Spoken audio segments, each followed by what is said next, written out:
Hello, everybody. Welcome to Nintendo Pow Block. I'm your host, and Enlightened, excited Eddie. Joining me is the one, the only Bossman himself, Mr. Corey Dirrig. Hello, good sir. Hello, Edward. How are you this fine evening as we are sitting here live on multiple platforms? I am doing good. I went up to South Bend to go celebrate my goddaughter's birthday. She turned 9. We went to a golf spot, so we played some mini golf. We had cake.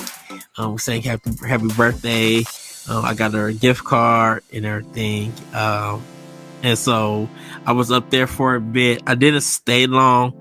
Like after the party, I turned around and came back home and everything. I didn't get enough food in Indiana, and I'm just like, next time I go up there, I'm gonna get some food. I didn't get enough food. That's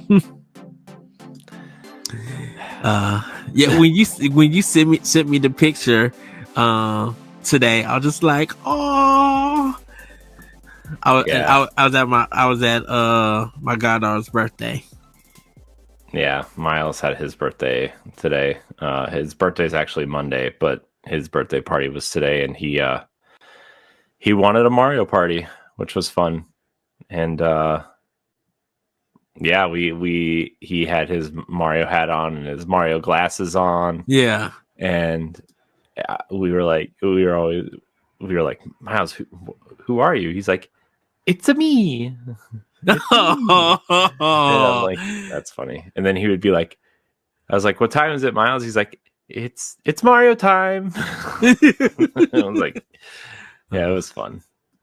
Oh, he had a blast. He had a blast. It was fun. I think it's really fun seeing him start to kind of start being into the things that I was into when I was younger, because like, even though like I wanted, like I mean, Riley shows some things, right? But like, yeah, it's different with him, you know, and it's just really fun to see him kind of, you know, because he's like into Power Rangers and Ninja Turtles and, you know, video games, and he's like really excited about. I showed him the trailer for the that Marvel game that's coming out by the Ninja Turtles devs. Yeah. Oh my gosh, dude, he's so excited.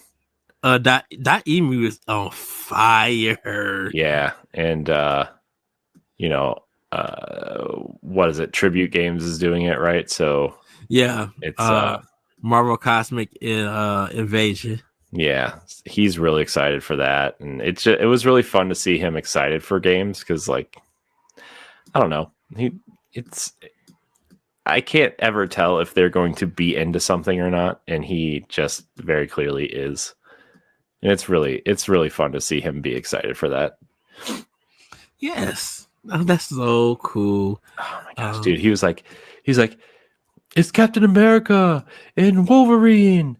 And then like the characters you didn't know, he's like, who's that? And I'm like, that's a character named Nova, buddy. He's like, oh. And then Nova pops up again. He's like, it's Nova. And like he had known who the character is for like, you know, the whole time. And I'm like, oh, that's fun.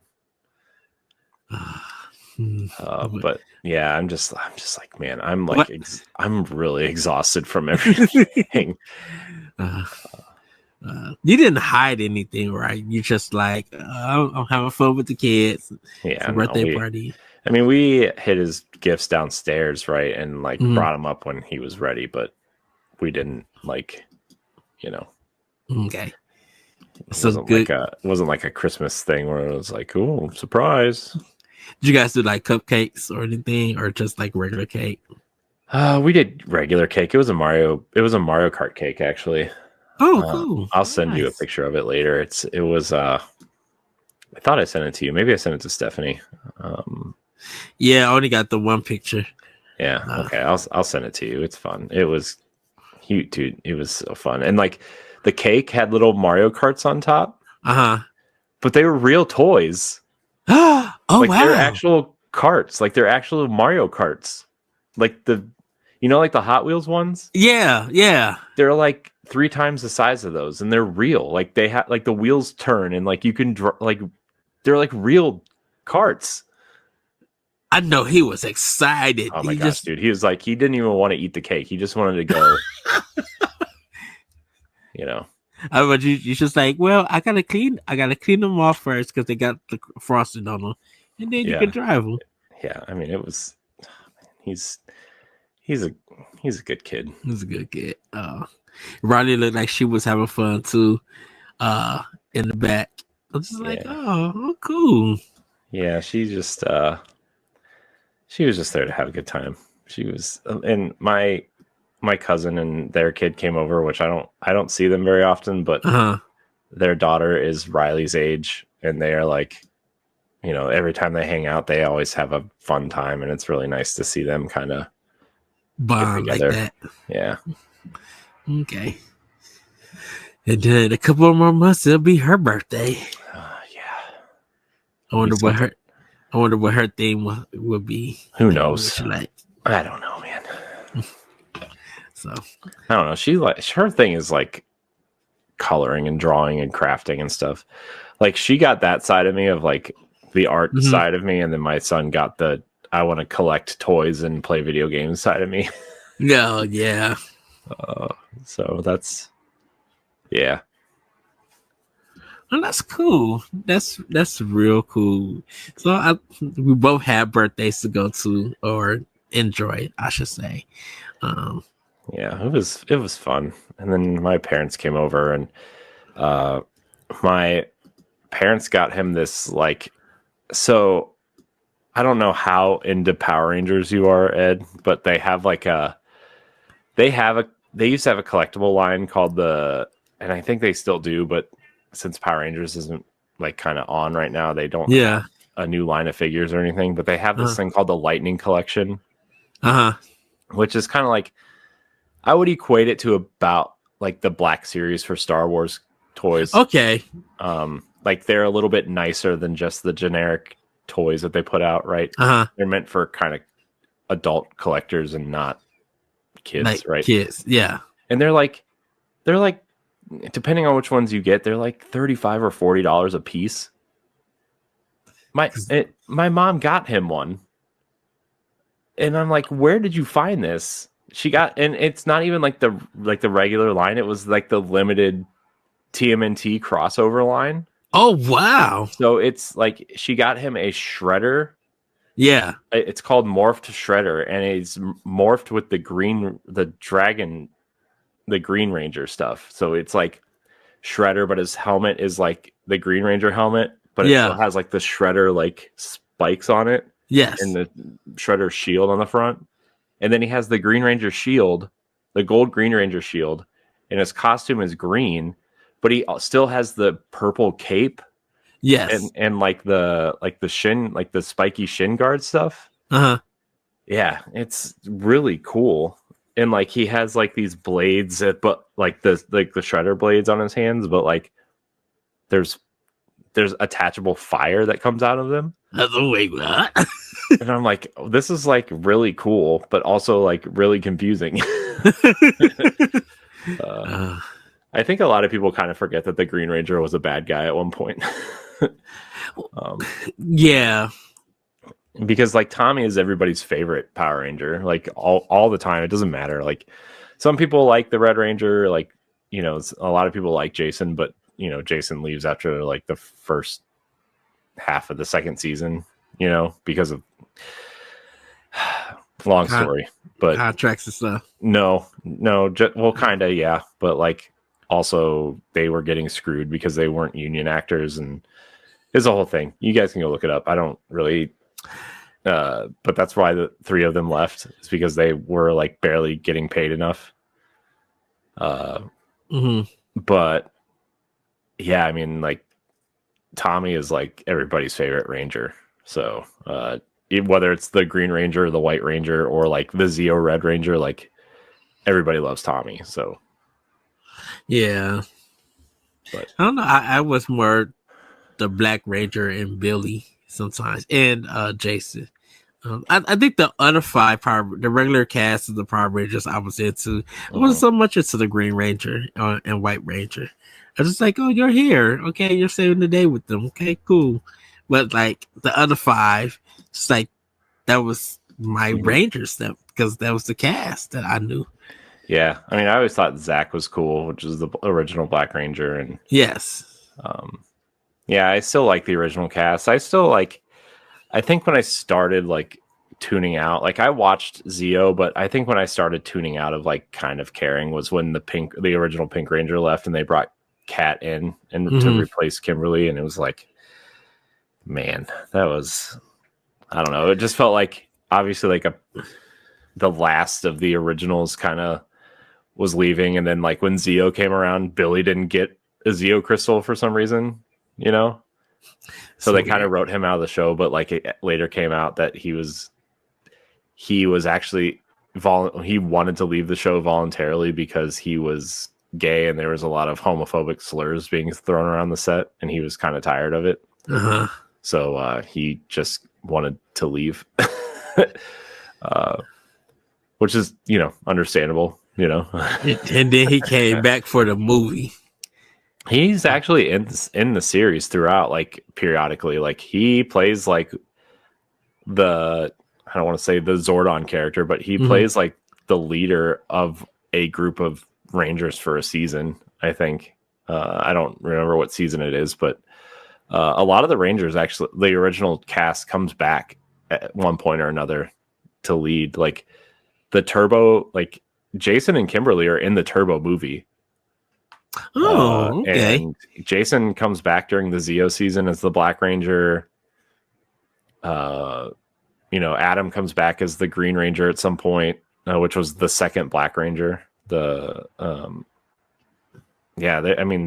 come back periodically, but and then they have like the special episodes of like the Legendary Rangers, and I think one of the seasons is about a team of Power Rangers who can turn into Legendary Ranger. It's weird. I don't know. Here's the thing. I lost interest after Zero, and a lot of the information I garner now is by watching Instagram reels with my son because he likes to watch the Megazords transform. So, I remember watching the first movie of Power Rangers. Oh yeah, man. I think that's when like I started paying attention to like story stuff, right? And like the way they got their powers in the movie was different than the way they got them in the show. Right. And I was like, what are you doing? And then they introduced the Ninjor character, which was like that. He was supposed to be like this really like, you know, kind of ninja, but really like a samurai character, like really wise and intelligent. And then he had like this cartoony 90s voice, right? And it's like, yeah, come on. When Power Rangers first came out, was the first week like a 5-part series? I think when they first came out, it was a show. Oh, it was just the Monday through Friday kind of 30-minute episodes. Yeah, the first season, according to Netflix, the first season's 58 episodes. That's why I was wondering, like, because Monday would have been, I think, the pilot episode, and I thought there was like a part 2, a part 3, and a part 4. And the first like arc is a 5-part episode, or like, you know, a 5-episode arc. Yeah. And they call it part 1, 2, 3. And then the Green Ranger arc, like the original Green Ranger arc, is 6 episodes. So like it's a part 1, 2, 3, 4, 5, 6. Okay. Because I remember a lot of shows used to do that when they was debuting their new show. It would be in parts for that week and everything. And then, you know, depending on the ratings or whatever, that following week, it would continue. It would be like that Monday through Friday with it. Yeah. So. Yeah, man. Power Rangers, man. Man, I'm just like, I think Power Rangers is cool, but like, I almost want them to like redo it at some point, which they are, right? I mean, I think I don't know if they announced it or if this was just some weird rumors that people are trying to report on, but like Disney is doing a proper Power Rangers reboot. I think it was supposed to be done at Netflix, which is why they did the movie. Yes, but then like Netflix didn't want to spend money on it. They wanted to do it as cheaply as possible. It's like, if you're gonna do it, you can't do it that way. You gotta put some money into it. But my Right. problem with Disney doing it, and believe me, I you know me, Ed, I'm a Disney fan, but there are just certain properties that Disney probably shouldn't touch, and I think Power Rangers is one of them. Yeah, because they'll probably have like a 10-episode run or something. I don't know. Look, if they put as much money into it as like even half as much money as they do like a Marvel production, Yeah. then okay, sure. But like, I don't know. But you know, the rumored show, and I know we're going long, and this isn't anything to have to do with Nintendo, but the rumored showrunners of that show are the Percy Jackson series showrunners, which people seem to really like that show on Disney Plus. I've never seen one episode of Percy I Jackson. haven't either, but I've been interested in watching it just because it seems like that entry of like my kids might watch it when they're a little bit older. Yes. And it seems like something they would be interested in. So like I've been thinking about watching it just because of that reason. And it's already been renewed for a third season apparently. And the second season just started. Okay. I don't know. We'll see. I think that show on paper is interesting. And I remember watching the original one with an ex-girlfriend and thinking it was okay. Kind of had that. It was kind of in that realm of like, hey, Hunger Games is popular. What other franchises can we make sort of like Hunger Games? And then there was like Divergent and like Maze Runner and this and you know. I actually seen Divergent and the Maze Runner. I liked Divergent. The first one was really good. The second one was all right. I got lost on the third one. I don't think I liked the third one. And then they canceled the fourth one. There was supposed to be the fourth one because the third one was like it was supposed to be a part 1 and a part 2. Yeah. And then they never finished it. And the actress, I always forget her name. Something Woodley, starts with an S. Anyway, she found out that it was canceled on a plane to Los Angeles to go see to meet with her agent about it. Yeah. What a terrible thing. What a terrible way to find something out, huh? Yeah, the Maze Runner, I was just when that obese kid saying that he was okay dying and then he died, and I was just my friends was crying at that part of the movie, and I looked at them, I was just like, he said he was okay dying, what are we crying about? We had a funny long discussion about that movie. I was just like, he's dead. There ain't nothing that they could do about it. I thought there was supposed to be. Was there a part 2 to it? The Maze Runner, it's a trilogy. There's 3 of them. Oh, I haven't seen the second and third one. I was just so like, I'm so over this. Yeah, there's 3 of them, man. Got to catch up. No. Same thing like It Follows. I'm like, this movie. But that's horror. So don't worry about that. Man, good times, huh? Movies. Yes. Yes. I don't think we're going to have movie block anytime soon, though. I'm not going to lie to you.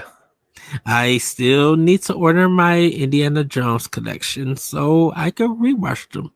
Or rewatch the first 3 movies. And no, watch them all. They're all good. So I haven't, like I said, I haven't seen the Crystal Skull and I haven't seen the movie after that. So that's why I want to rewatch just the first 3 and then see those 2. So I actually, I don't know. I've been in this weird mood where I just need something that's familiar on TV at all times. And I've been watching the Indiana Jones movies again. Oh, nice. Dude, Crystal Skull is not bad. I'm going to defend that movie quite a bit. I heard it's just like campy fun. There are 2 parts in that movie that I'm like, okay, this is stupid. This is stupid, right? So there's a part where, like, not to spoil the movie at all. It's not movie, like spoilers for the movie or anything, but there's a part where Shia LaBeouf is swinging on some trees to escape. Like he gets caught up in these trees, and he's swinging on vines with a bunch of monkeys, like CG monkeys. And I'm like, okay, this looks stupid. This looks dumb. And then there's a part where one of the bad guys gets we'll say killed by some ants, which I'm like, that's questionable. But like, and then obviously the end with like, because the movie's about aliens, right? People complain about the ending being weird. I'm like, it's no weirder than people's faces melting looking at a golden box with a ghost coming out of it. Or like you look at Temple of Doom and the guy like reaches inside the guy's chest and his heart's still beating when he rips it out. Yeah. And like sets him on fire. Or like The Last Crusade when like there's a 900-year-old knight guarding the Holy Grail. You know, like it's no dumber than that. It just, you don't like it because it's all done in CG, which is like, it was 2012 when that movie came out. Of course, it's going to be CG. You know? Yeah, they moved like the movies moved away from practical effects. Yeah, it was at a time when people thought CG was going to take over everything, and like obviously now we use CG to, you know, I mean, some movies are still CG slop. I mean, but like a lot of practical effects, CG is used to enhance the practical effects now, right? And that's kind of the way we are, and that's the way it's going on. And I don't know. I like Crystal Skull. I also like Dial of Destiny, which is the newest one, the latest one. Yeah, that's why it's weird. It's weird. I think it's a little bit out of character to have like a sad sap Indiana Jones, but like also like just it's, I don't know. I think it's good. I like the movie. Well, like I said, it's something that I need to watch. Yeah. So just watch it. It's fun. You will probably laugh. You'll have words, but because you always have words about things. I mean, the most thing I would do is just like when I have words, I'm being sarcastic. I have commentary on what I'm seeing, and I'm just having a good time laughing, and everything. If I see a movie and I get silent, sometimes it'd be like, yeah, that movie was not popping and everything. Other times I'll be like, if I'm silent, I would leave a movie theater and be like, that was mind-blowing, speechless for me. Like, that was so good, and it's hard to say this, that, and the other. So, but Corey, let's get into some housekeeping. Yeah, I'm excited to talk to people. Yes. Well, everybody, this is Nintendo Pow Block, the Nintendo podcast for Boss Rush Media and the Boss Rush Network. You can learn more, support us over on Patreon. That's patreon.com/Boss Rush Network. Joining for as little as $1 a month grants you ad-free access to our main shows, early access to Expansion Pass and Video Game Book Club, exclusive access to Power Box, One-Up Podcast, and more. Become a Patreon producer at the $5 level or even follow us for free. If you can't support us financially, please head over to Apple Podcasts or Spotify and leave a 5-star rating and a great review as it helps with discoverability. If you're watching us on YouTube, hit the subscribe button, like the video, and hit the notification bell so you never miss an episode. And make sure you leave a comment or question below. As always, you can follow us on social media platforms at Pow Block Podcast and at Boss Rush Network, and you can find all of our content, including reviews, listicles, features, our daily banter discussions, and more on bossrush.net. For our upcoming content, everybody, I have the recap for the Nintendo Direct that happened Thursday, March 27th. So you guys can go read it, watch the trailers, or you could actually watch the Nintendo Direct, if you missed it. So, that is my content. Corey, what about you? So I'm kind of getting ready for the Switch 2 reveal. So, I'm kind of prepping stuff for that, and Mhm. we're gonna do it live, right here, live on YouTube and Twitch, and probably Twitter, X, whatever you want to call it. So you can join us, and I encourage everybody to send us your wildest predictions, because we're gonna read them. Either if you join the chat today, we'll read them on the show at some point, or if you send them in after the show airs, you can we'll read them on the show, because I'm going to ask you to do this too, Ed, but I want everybody to make 5 predictions before the show. Oh yeah. And I know we did our 1-Up episode, right, that went up last couple weekends ago, about it, but like I want to make 5, you and me make 5 new predictions, but like everybody that's going to be on the show that night make 5 predictions, and I want to see how wrong we all were. Okay. That would be, I think that would be fun to see how wrong we all are. Yes. Yeah, we could do that. Yes, everybody, we're gonna be live this Wednesday, talking about the Nintendo Switch 2, watching the direct, and giving our opinions of what is announced and what they showcase. I'm super excited. I'm going to be getting my snacks and stuff ready for that Wednesday. I'm going to be trying to reach out to people to, hopefully I can get some interviews with them, talk about them, just get their opinions and stuff. So I'm super excited. I get to hang out with my crew, to watch it. And I'm just super excited, Corey, for, seeing the system, the games, the release date, the price, just like everything. With this latest direct, we got the Nintendo Today app. We'll talk about that more in Family News, and how that is going to be playing a role in the future Switch 2 and Nintendo. So I'm super excited for that. We didn't do a Nintendo Direct recap for this week. I didn't really think it was worth doing. I think it was. I think here's the thing. When Nintendo Switch 2 comes out and the directs start coming, again, I'm kind of looking at the Switch 2 launch as like not a reset point for us, but a point where like our content can like kind of adjust to that. Yeah. And so, I think when that comes out, we'll be more consistent about direct recap shows. But like, man, I don't know, man. That last one was like, it felt like hey, partners are expecting us to announce their games, or tell people when their games are coming out, so we need to do one. It felt like an obligation more than a.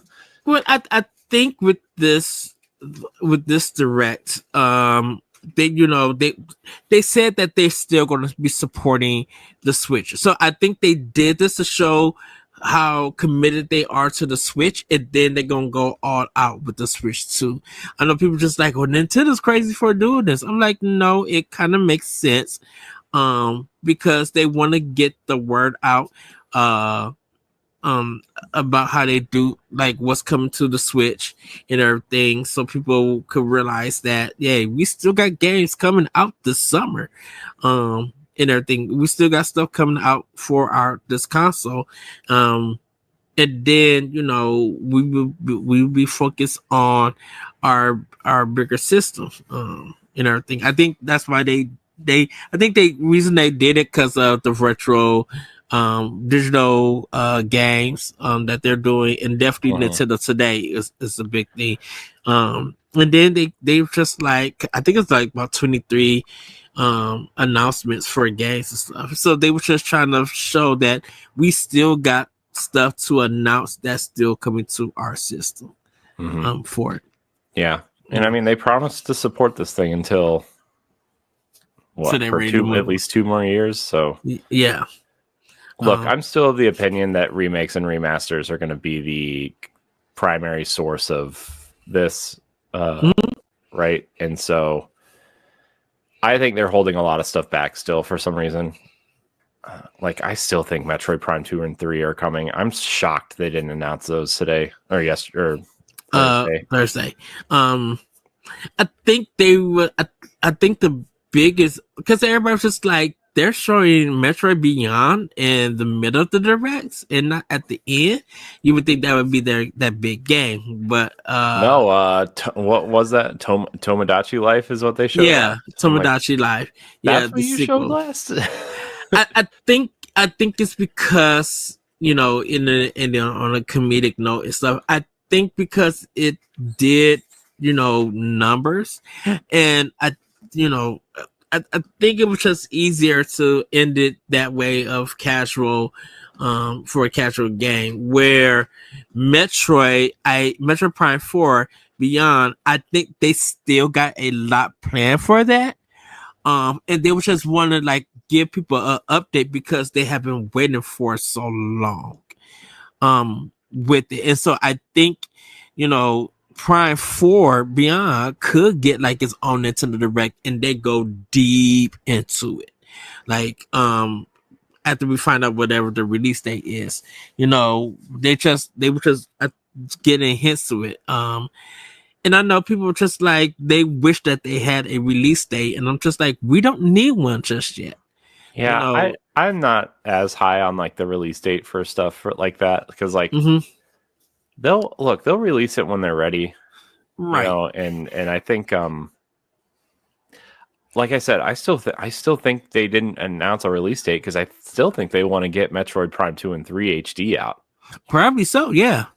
And you know, maybe they're working on how they can kind of improve this game for Switch 2, even though it's a Switch game, right? Because like we talked about it last week, but Xenoblade Chronicles X seems to have Switch 2 code in the game, and you know, that's a big deal. Yeah, and I think with, you know, with Metroid Prime 4 Beyond, I think there's so much new things that's in it that they want to, just like, we know, Nintendo want to control the message and everything. I think there's so much new stuff in it that, you know, they're getting clips and everything, and they want to make sure that it's right. Because I'm like, the time to really go big for Metroid Prime 4 will be the Summer Direct. You know, you want to be able to give this game its due and give us its focus, because I'm like, Rhythm Heaven, Tomodachi Life, Pokemon ZA, and you know how they explain that in Metroid Prime 4. Those are some big names. Like, Rhythm Heaven does have a community. Tomodachi Life does have a community, so they want to be able to cover those bases, and maybe it was a chance to get those casual games finally on the system after a lot of the other first party has been on the system and everything, you know. Yeah. So yeah, I mean, it's not like I'm, you know, mad that they did one. I think they desperately needed one to let people know that things were still coming. Right. And I think for like Radu Remaster, the Mystery of the Soulless Army, like, that is Devil Summoner 2, a game from Atlas that was on PlayStation 2 that not many people played or even remember and everything. I don't remember that game at all. I mean, I remember like the Devil Summoner series, but like, right, I remember Devil Summoner 1 and 2, not whatever this is. Well, this is I think it's this one's the first Devil Summoner 1. They they just renamed it for it. So all right, well, interesting enough, I guess. Yeah, you know, everybody's called this. Some people would think, I'm like, why is a whole bunch of Sony games on this system, on this console? Right, but I mean, and that, on that note, like, you know, which we'll get to at some point, but like, Hot Shots Golf is coming to Switch, which is Right. cool, but Bandai Namco is publishing it. So it seems like Bandai Namco has some sort of licensing agreement with PlayStation. I'm assuming so, yes, because Because Camelot Freedom Wars also was came from published by Bandai Namco, and that IP is owned by Sony. Because who's doing Patapon 1 and 2? Because that was a Bandai Sony Namco IP. also. Oh, they're publishing it. Okay. Uh-huh. Dude, that shocked me. I know. It was just like Patapon. I'm like, wait a minute. And that morning, I had just thought about Patapon. I was just like, that'd be so crazy if Patapon showed up on the Switch. And then it was like, Patapon. I'm like, wait, what? I couldn't remember which game was owned by Sony. It was that or Loco Roco, but then I looked them both up. I'm like, they're both owned by Sony. They were on Sony. Oh, yeah. Okay. Because Loco Roco is Loco Roco coming? No. Oh, no. It's just Patapon. Mm-hmm. Oh, okay. Yeah, now I have to ask you about Disney Villains Curse Cafe. Or just like pass. Nope. I'm like, is this up? Can I tell you something? I actually thought it was DLC for Disney Dreamlight. Disney Dreamlight Valley. I literally thought it was the DLC, and it wasn't. It was actually an actual game. I'm like, oh, I need to get Corey's thoughts, but no. Yeah. It seems like this is coming out because their big villains land is opening and Disney World at the end of the year. And so it seems like they're really pushing Disney villains and like park themes, park themes. So it's all about that synergy, Ed, you know? Synergy. Sorry. Corporate synergy. Jim and the holograms. She's like, come on, synergy. She's such an eerie. Everything. The one that really threw me for a loop, Corey, that I was just like, wait, what was the Gradius Origins? I know this is why it's big. Even though this is Konami shoot 'em up, one of their big games and stuff. I never got to play the arcade version of Life Force. I know about Gradius being in arcade and being on Nintendo consoles. This is the first time the Salamander games is coming to America, and part 3 being a brand new game. I'm like, that's weird. I'm like, I thought Konami would sell Salamander 3 by itself, but no, they threw everything in the collection. I'm like, oh, this is going to be a shooter's dream. Because, I mean, the Gradius series is known for their challenging gameplay. And I beat Life Force on the NES. And then just seeing Salamander, I'm like, oh, Konami is still in their collection bag of like releasing past games, like putting it in a collector's edition. So I mean, that's smart on them. And these seem to be the arcade versions and not like the Nintendo Super Nintendo versions, which is interesting to see. Yeah. I wonder if I don't know. I think Konami seems to be kind of maybe not as elegantly, but seems to be doing things the way that, you know, Atari has been doing them for a while, right? So, yes. So, sorry, it was quite a tangent. No. Eternal Life of Goldman looks good. I found out that it was a game that got announced for PS4. Or PlayStation 5, and it's still not released. I'm like, I've never heard this game. My friend in the UK told me. I was like, oh, okay. I'm like, it looks cool. Like, nice artwork for it. High on Life was a surprise. Yeah. I was like, we'll see how that one goes. Monument Valley was a nice surprise. Yeah, I know a lot of people are excited for Monument Valley, it seems. I knew about the series. I just never played them. So maybe I'll pick it up in April. It's a very big if. Just like budgetary reasons, everybody for PAX East. And Switch 2. And Switch 2, yes. So,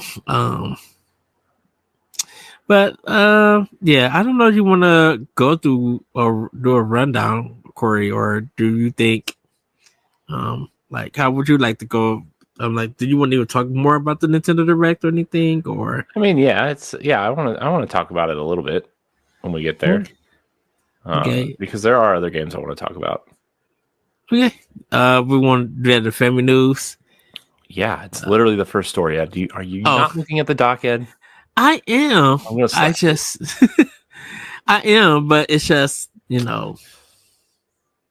Come on, Ed. Come on. Hey, you got the source from Nintendo Life and not from Boss Rush. I'm just kidding. Yeah, I don't trust that guy. Wait, what? Yeah. What? Yeah. I'm gonna be honest with you, Ed. Maybe this is bad on me, but I didn't even look at Boss Rush to see if there was one. Yeah, I did. The first place I go all the time is Nintendo Life because they're the best. They're pretty much, yes. And then I do go to other places to make sure I source other places because if you just have that, it's like, oh well. But look, I would use Nintendo Life as every source if I thought it was a good idea. Well, everybody, we're gonna hop into Nintendo.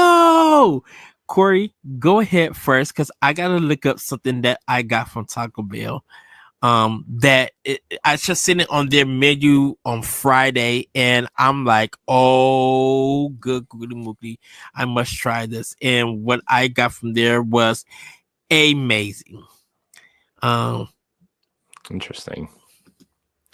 Well, I mean, we had so we got the Casa del Ria catering for Miles' birthday today, and dude, they give you so much food. So we bought the one that feeds like 8 to 10 people. Yes, and there were 14 people here today. 15, 14, 15. And we have a whole tray nobody touched. And 2 bags of chips and a whole thing of salsa that nobody touched. Because they give you so much food. And it's so cheap. Like it is unbelievably cheap. Like we got the one for like 8 to 10 people. For 14 people. One tray is not even touched. And so we're gonna eat it for lunch for the next 3 days because we're going out of town next weekend for whatever trip. Yeah, for like less than $100. Oh, that's not bad. No, it's not. Like we got like 25 crunchy taco shells, 25 soft taco shells, like 6 huge bags of chips. The only thing we didn't get enough of was the queso cheese, and I'm like, man, that's the best part. Oh no. Yeah, but I mean, it was still really good, and Asana bought cheese from the store, so it was fine. Okay. But, yeah, man, dude, I ate so much. Like I was full, and I said, man, I really want more, but I feel like it would be a bad decision. I was telling the people that were here, and then I went back 2 more times to get more food. I ate so much I didn't even eat dinner. Oh wow! I feel like you had around 7 tacos. I mean, I stopped counting, so and I'm assuming you probably had a mix of the soft and the hard, or did you just do straight off? I like their crunchy tacos a lot. Okay. The shells are crispy, and like they're. I don't know I don't even know how to describe it. They're like soft and crispy. Not like they're not like too thick. Sometimes you get those chips that are like too thick, or like the shells that are just too thick, and they have this weird crunch to them, and they're just, man, these ones are perfect, man. They're just so good. Nice. And then, I mean, I didn't eat any of the soft tacos because like everybody else loves the soft tacos shells, Mhm. first of all, and second of all, I'm like, I prefer the crunchies. Like, and then you put the meat in, either it's chicken or beef or whatever. You put the Spanish rice in, you put the mixed veggies in with like, the onions and the like the so you had to assemble it. yeah. Oh. Yeah. Oh, okay. Yeah, it was like we laid it out and people could just build their own stuff. Oh, right? Okay. And then you put like the mixed veggies in with like the zucchini and squash and onions and green peppers in it and red peppers. And you put that nice little cheese mix on top. Mm-hmm. Put a little bit of salsa on top. Put a little bit of the queso on top. And you have this thing that's just going to fall apart. And it does fall apart. But then you use the chips to scoop it up. So you just like 1, 2. Like I just make 2 right now. Oh man, yeah. Another 2. Another 2. Awesome. It was great. So you were helping to deplete the hard shells. Yeah. Okay. Dude, we still have like 12. So I mean, I felt like I was the only one even trying with those. I feel like, will that be lunch for you tomorrow? It's going to be lunch for me for the next 4 days. Oh. With the chips and salsa. Yeah. I still might grill tomorrow. I don't know. I don't know if I want to eat that for 4 days straight, but I might. Yeah. I might. Can you use your chicken, or do you plan on using the chicken with everything else to mix to do it? I mean, I'm gonna just eat. I'm just gonna eat whatever is there. I mean, if it's I'm gonna probably eat the beef first because it's really good. Yeah. And chicken. Well, maybe I'll eat the chicken. I don't know. Sometimes when I eat too much red meat, I get sick, but which is why I don't eat it often, unless it's a taco. But yeah, it was delicious, man. It was so good. Nice. I am pleased with the results, as they say. Until you have to cleanse your soul. I mean, look, I don't need to talk about that. I just said till you have to cleanse your soul. That's all I'm saying. And I'm gonna leave it right there. I mean, I don't need to talk about it. It was a PAX special, as they say. I'm sure everybody can't wait to have that 2.0 version of that. If there will be a 2.0 version. I'm not doubting that. Depends on let's just say depends on the food. Does it? Yeah. I don't know, man. I feel like that's coming out of you regardless. I mean, well, anything else, Corey, or the birthday cake, man. Oh yeah, birthday cake, man. What kind of was it? Vanilla or chocolate or like? It was chocolate with some of the buttercream icing, which is delicious and nice. Yeah, I loved it. Man, something about birthday cake, man. That's really good. I know you don't have to wait till a birthday to have it, but man, there's just something really good about birthday cake. Going to the grocery store and getting like the slice cake. Mm-hmm. I think they changed it at my grocery store because we used to get like this big square with like frosting at the top. This one, it's the triangle cut, like a regular cake thing. Mm-hmm. Man, that mug is off the hinges. The one I get, or the one that I got last time, it was the vanilla yellow cake, and they had fudge frosting going up for all 3 sections. Man, I ate that mug and I'm just like, dang it, I should have brought 2 because it's so good. And it's just like, it was moist enough that I should have got some milk along with it. But I was just like, this is just too good. Don't need no ice cream or anything. Snacked it up and I was ready to go. Nice. Anything else, Corey? Or because I found out what I got Friday from Taco Bell. Nope. That's I think that's it. Okay, so everybody, Taco Bell now has chalupas, toasted cheddar street chalupas. The one that I had was the Katina chicken. They have chicken or steak that you could do. They're very small. It's a limited time order right now. They're very small. Man, they were so good. What I got in it was the chicken. It comes with cheese. It comes with a chili lime creamer sauce and the onion and cilantro blend. Man, that mug was literally on point. The cheddar chalupas, nice and crispy when you crunch into them. And I was just I got it in a deluxe box because that's the only kind of meal that you could get is in a deluxe box. You could buy it separately by itself. But I was just like, I ate that mug and I was like, oh, this is so good. I'm like, this needs to, even if they had just this as a regular chalupa, like a big shell one, I would buy it. Man, this is a must have. And I'm telling everybody, you get to your nearest Taco Bell and pick it and get it.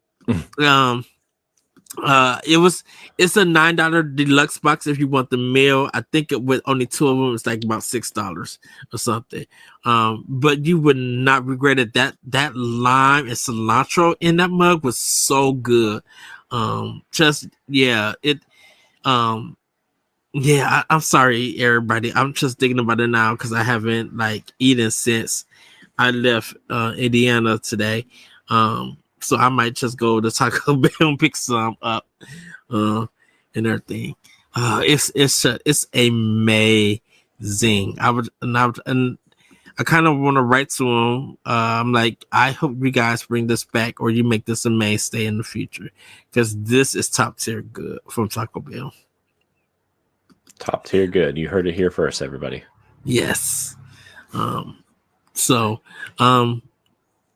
Pretty much other than that, I had some sushi Thursday night from the grocery store. They had some salmon. And so I got that. I got my chicken lo mein and fried rice this week. No pizza or anything like that. I had a Whopper Junior because that was what when I was leaving Indiana, I stopped at this rest stop and they had a Burger King to it where you could do self-serve. So unless you was paying cash, that's how the cashier would take your order. But if you was using debit card, you was using a screen for it. And so I did pick up some drinks. So you guys probably have seen me drink some stuff. I had the Minute Maid Blue Raspberry for it. I got some 7-Eleven gummy worms, which was really good. This is the other one that I got was Minute Maid Berry Punch. So, and the reason why I got these are flavors that's not sold at gas stations in Illinois. And you cannot get them in the grocery store. So, being on the highway and going to those stops and everything, they had them. So I seen them and I snagged them up for it. And I'm just like, oh, cool. Let me get these drinks and everything. I only paid like $2.68. I think the cashier forgot to ring up the other one. So I'm like, well, I'm gonna snag both of them and head on out. They won't see me again. I do that sometimes. So they forget to ring something up and I'll just be like, oh, seems like your fault, not mine. Bye. Right. They had some Hosty cakes that's not sold in stores neither. They had carrot cake donuts and I'm just like, that's a little bit too much. I don't need all of that this morning. I did get the 20-ounce Dr. Pepper blueberry zero sugar. I just haven't tried it yet. So I'm excited to try that. Yeah, but like those are kind of like the new snacks that they had. I got a monster, a mango monster, and then the pipeline monster. I didn't want any Red Bull at the moment or anything because I kind of just like I just need these drinks. Probably when I come back because I knew I was going to be tired driving back. So I kind of just wanted to drink them and everything. So, Man, can I just say something about Red Bull? yes, go ahead. There's quite the shortage on the monk fruit Red Bull here. Huh, And interesting. it's very, very upsetting. I'm becoming more and more upset about this because I enjoy it and I can't get it anywhere. And the only I had to go out of my way to get it yesterday. Yeah, I had to go out of my way yesterday to get it. And I was like, come on. I really have to do this. There's got to be some. And I drank it. Then I drank it faster than anybody should, be capable of drinking anything. They have to have it someplace around you guys. I mean, I'm sure. I don't know, man. You just want your normal place that you visit to have. Yeah, I would like one of the 3 places that I go sometime be to have it. Corey, I actually seen in Wisconsin the cookie and cream Twix, so they are coming back. Yeah, I saw them too. I'm kind of over that at the moment. But it's only the king size.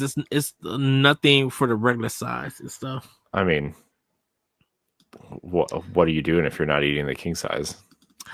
I think because I wait for sales and everything for the king size stuff. Normally my thing is sometimes the sale price for the regular candy bars, if you get like 2 of them, they equal the same price of okay, Mr. Candy that, frugal but candy it's cheaper person. I'm just saying from my job's perspective, nowhere else. Oh, I did have some Twizzlers pull and peel. That was really good too. Nice. So yeah, fun. So everybody, that is it for Snacktendo. We're gonna get into Play with Power. I'm just gonna go, Corey. I'm gonna go first because I don't have much to say. I'm playing Like a Dragon Gaiden, the man who erased his name. This is like a side game to the Like a Dragon series. I'm playing as Kiryu Kazuma, but his new name is Joru. I'm almost done with the game. I think it's like maybe 4 or 5 chapters for it. But yeah, like I'm halfway through the game. I'm doing a lot of side quest stuff to get my character stronger and everything. So it's a fun, and it's a actual like the old Yakuza games that you go around beating folks up. It's not the role playing one like the Like a Dragon series is now. And then for Switch, more Xenoblade Chronicles X, and that's pretty much what I'm playing at this time. Corey, what about you? Well, I haven't really been playing much since I finished Fire Emblem, mostly because I've been working a lot and trying to catch up on that. But I have been playing Monster Hunter Wilds, because that's the game everybody seems to be playing right now. Mm-hmm. And I was like, man, I'm gonna give this one a real shot. I'm gonna try, I'm gonna try really hard to get into it and be on this train. And I think it's really good in a lot of areas. I think the map is interesting. I think the weapons and the styles you can choose are interesting. I still think Capcom has the best character creator ever made with Monster Hunter, and I'll stand by that forever.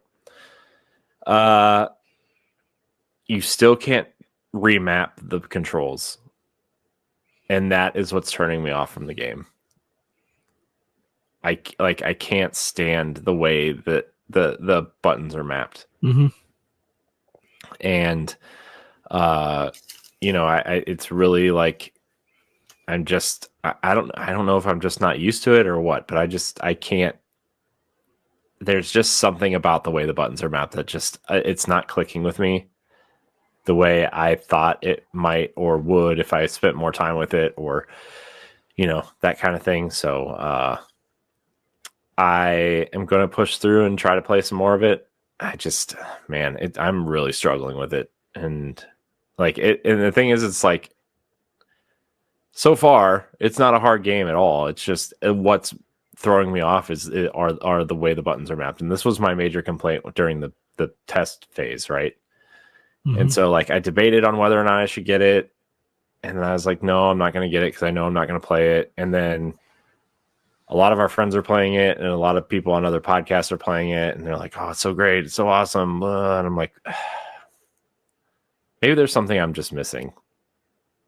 So I bit the bullet and bought it, and I still feel exactly the same as how I felt with Worlds, how I felt with Rise, and how I feel with Wilds. And it's just like, I just don't think Monster Hunter is for me. Which on paper it is, because I love Destiny and I love, these games where you go out and, have some fun with your friends and grind out materials and gear to build up better gear, like in different gear. And theoretically on paper, it should be. Mm-hmm. But yeah, again, like I said, it's the controls, man. I can't get over how clunky the controls are. It looks great on Series X. It runs great. It's, for me, there's nothing wrong with it performance wise, but I don't know. I'm gonna try some more, maybe tomorrow night or during the week or whatever. But I just can't. I wanted to try to have a palate cleanser before I jumped into Xenoblade Chronicles X, because I do want to get into that game. Yeah. And I was trying to decide if I should play Xenoblade 1 or Xenoblade X first, and from what I've been seeing online, and I know this is true, but sometimes whatever, going backwards is kind of hard to do. But people are like, yeah, if you didn't finish 1, just jump into X. It doesn't really connect at all in a major way, and which I knew, right? They don't connect, but it would be better if you just jumped into X without playing 1, and then you can play the trilogy on its own. So that's probably what I'll do next is, maybe I'll just play after we're done recording tonight a little bit. But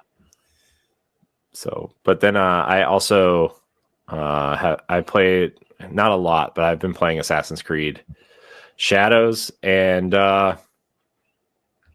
it's Assassin's Creed. It's just the same as the last 3, right? Well, how does it look on your TV? It looks amazing. This is one of the best looking games I've ever seen, honestly.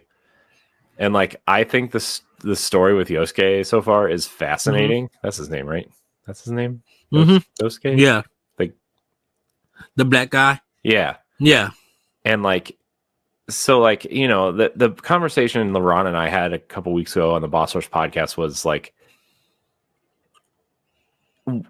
the first time they have a story in feudal Japan, which is the game everybody's been wanting, was it the right move to make it about a black man in Japan? And I wanted LeRon's perspective because, no offense to the white guys out there, but nobody's going to listen to me and my opinion on this type of subject, right? That's just the way the world works. And I wanted to know what LeRon's opinion was on it. And honestly, we hadn't previewed or played the game yet, so we didn't really know. But I thought, man, it is kind of weird that you're going to feudal Japan and there's so many great stories in that era. Why don't you tell it about a samurai or a Ronin or something? But then you think about it, and Ghost of Tsushima already did that. Ghost of Yotei is doing that. Rise of the Ronin did that. There's Neo specifically, right? And Neo 1 and Right. 2 kind of did that.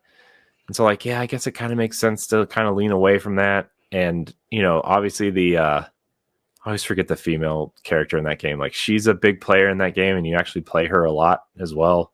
Yeah. But the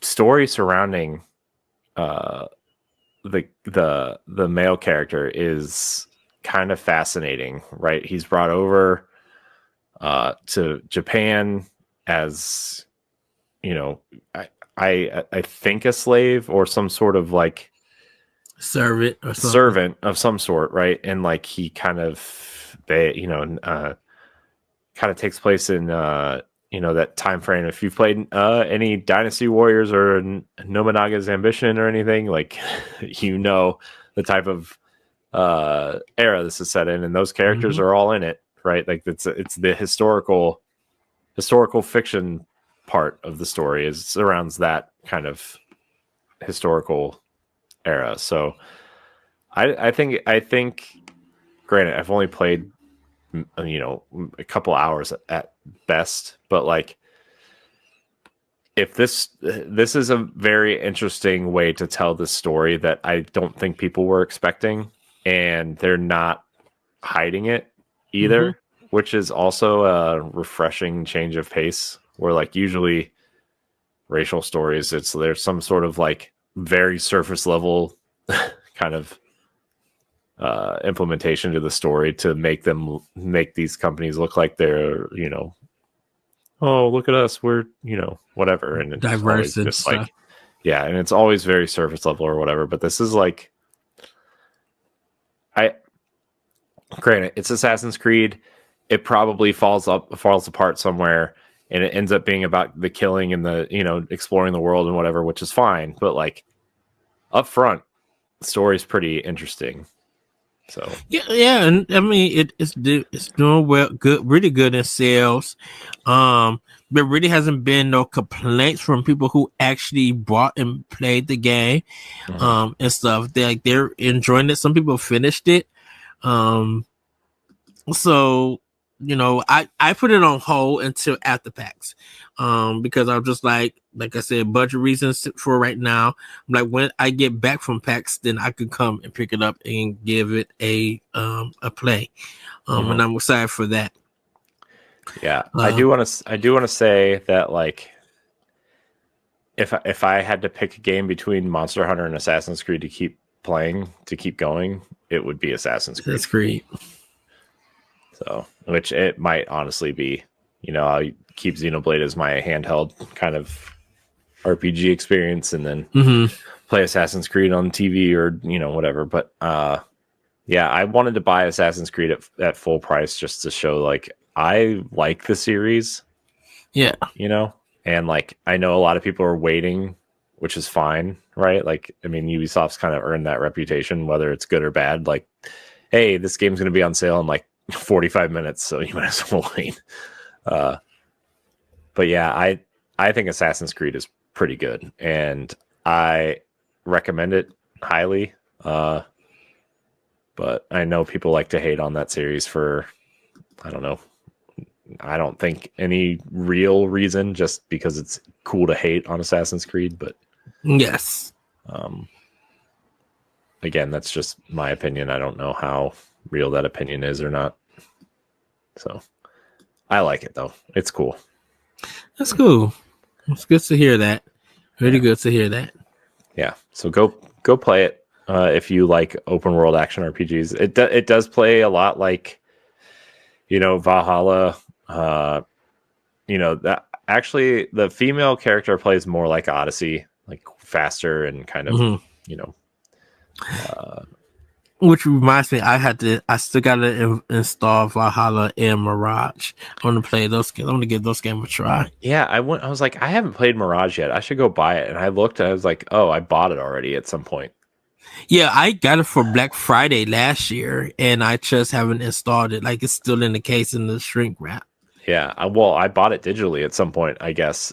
And I was like, oh, I didn't realize I purchased this game.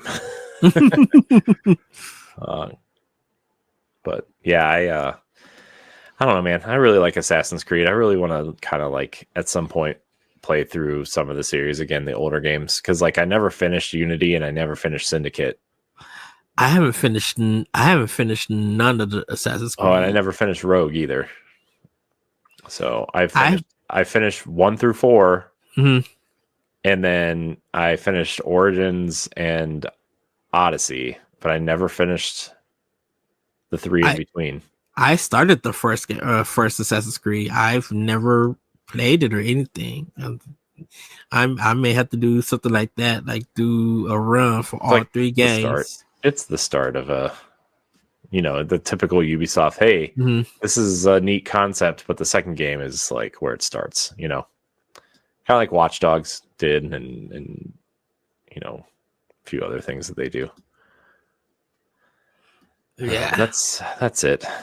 And then the only thing I picked up was Xenoblade finally came in. So, yay! and then the 2 digital games I just talked about, but you can't show them because they're digital. Uh, yeah, no gaming pickup for me, everybody. So we're gonna hop into Family News. Corey, take it away. Yeah, we can go into Family News. There it is. Okay. All right, Ed. Let's talk about this Nintendo Direct that happened, huh? Mm-hmm. The March Direct, Nintendo revealed a bunch of Switch games and new features, highlighted by Metroid Prime 4 Beyond, a 3.5-minute kind of look at that, and more information on Pokemon Legends ZA, Rhythm Heaven Groove, which I know you're excited about, and then an interesting new feature called Virtual Game Cards, which we'll talk about in a little bit. Yes. Other announcements included Tomodachi Life, and then the cool Nintendo Today app, which I don't know if you looked at it or not yet. Yeah, I downloaded. Gotta say, I had to go to Nintendo Live to have me like get to it because it wasn't in the Google Play Store. Like I put in Nintendo Today, and it never came up for me to download. I had to do some workaround to get it on my Google phone. Well, that's what happens when you use Google. If you had an iPhone, you wouldn't have that problem. Well, it said Google Play. It was going to be in the store for Google Play and iPhone. I know. I just like to make fun of Google users because I'm a jerk.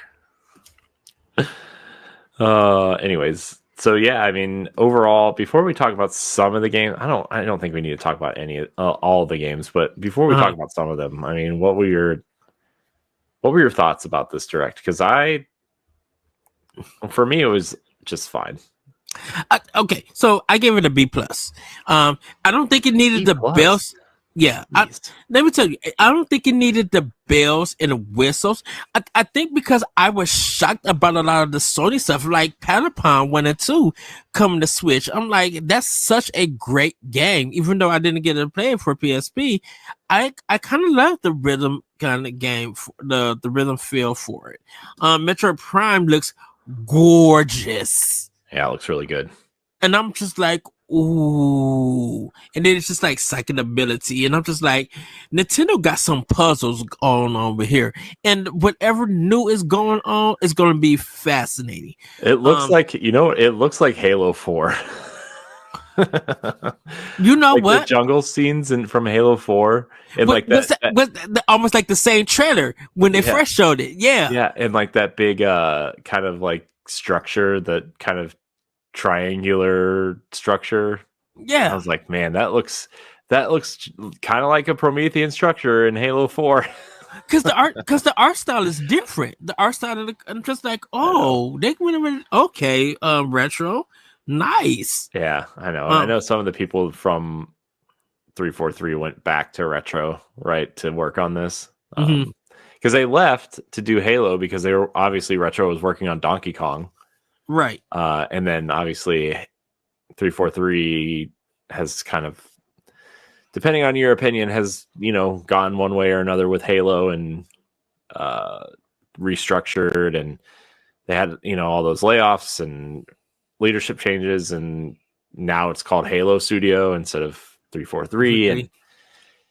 And some of those people who left probably went back to Retro to say, hey, I know you're working on a Metroid. Plus, like, we were talking about all those hires earlier, like a couple years ago of like ex Call of Duty and Battlefield people going, and it seems like they're taking almost like a BioShock-esque route with this, with like the psychic powers and using them for puzzles. And yeah, it looks neat. It looks cool, and made me want to like play Metroid Prime remastered again, because I played like the first 5 hours of it and then I got distracted by something else. I think I got distracted by Pikmin, actually. Nice. I love Pikmin 4. No sleep for Kaname Date. That's the I series from the Summoner Files. That looked very interesting. I'm like, I should go back and try it. Radar Remastered with the good Shadow Labyrinth. This is the Pac-Man. Oh, they call him Pac-Man game. Yeah, they call him Puck-Man, and I was just like, their take on Pac-Man and stuff looks good. Very interesting. I'm like, yeah, this is a game I'm gonna buy and get. Looks like it's a nice action-packed Metroidvania style, and I love when Pac-Man, like when they merge, and he was at the top and eating the pellets and stuff. It's like like it's the old arcade game. I was just like, oh, that's cool. Yeah, that game was actually a secret level. That Amazon show was a secret level episode. Was this game, and that was kind of like the first kind of major. I don't want to say major reveal, but like kind of like the first inkling of they were doing something weird with Pac-Man like this. Yes. So it was funny that Tamagotchi oh, I know. Tamagotchi and Tomodachi was in the same. I know. I'm like, I'm so confused, man. I was like, what's going on here? Like, what are you even doing? Hollywood. Ed's getting a phone call. No, it's kind of it's probably the news. The news. Yeah, I get like some news messages to me because sometimes I'm not by my computer or anything, and so I'll get like a news alert of something that's like breaking that I don't know about. Saga Frontier 2 remaster. I'm like, oh, then I thought about it. I'm like, I didn't like the first Saga Frontier. I'm like, screw that game. What a weird series. Like, it seems like nobody likes that series ever. It's so much garbage. I'm sorry, everybody. I can't even call it Saga Frontier 1 questionable content. The game is straight garbage because you don't get the chance to level up, and the enemies were super powerful, so they will whoop your tail, and you just like started the game. I'm like, oh heck no, I can't do this. I played the original one on PlayStation 1. And I'm just like, no, I cannot do this. This game is just yeah. Star Overdrive looked good. Wonder Visions looked good. Fantasy Life I, the girl who steals time. Not much was kind of revealed. I talked about. That was the secret level, or that was the level 5 game. Right? Yes. Yeah. The Everybody's Golf Hot Shots. Because Camelot is doing. I'm assuming Camelot is doing the development. And everything, because this is the first time that it's going to be on the Switch on the Nintendo console, because this used to be just like an all PlayStation. Well, Claphans did it for like, this is a PlayStation game, like they own it. Yeah, PlayStation still owns the IP. They just licensed it out to, like, they seem to be licensing their smaller IP out to other studios. Okay, to do stuff like, we talked earlier. Which you'll probably hear after the show is over, because we kind of started including our pre-show talks at the end. But, the Patapon, right? And Hot Shots. And then, we talked, obviously they did Lego, the Lego Horizon game a while ago. And it's weird, man. This stuff, seeing this stuff on Switch is weird. Funny enough, it's not coming to Xbox at all. None of these games are. So PlayStation still has some sort of weird vendetta against Xbox. Well, I think PlayStation's just like we could get some coin for these games because it's just like this is all like pretty much PSP slash Vita material, like or close to handheld material. So why not put it on one of the biggest handheld platforms that's out? Yeah. You know, let's see. Dragon Quest 1 and 2 HD 2D remake looked good. So happy that Jack Selmo and them got to celebrate the gameplay release of that. Rhino Remastered, that's the Demon Summoner. I'm definitely getting that game. Action RPG, detective mystery. Love the running animation. I know people won't get it for PS5 and jump on the Switch version because it may be some problems or whatever, frame rate issues. Wishbrook, it was okay. That's the Wizard game. I don't know if you want to jump into the retro game card in the Nintendo Today thing. Oh, Marvel Cosmic Invasion, like we talked about earlier. That's a must-have for me. I love .mu. Yeah, my son is actually really excited for that. He loves the Ninja Turtles game and the Power Rangers game, unfortunately.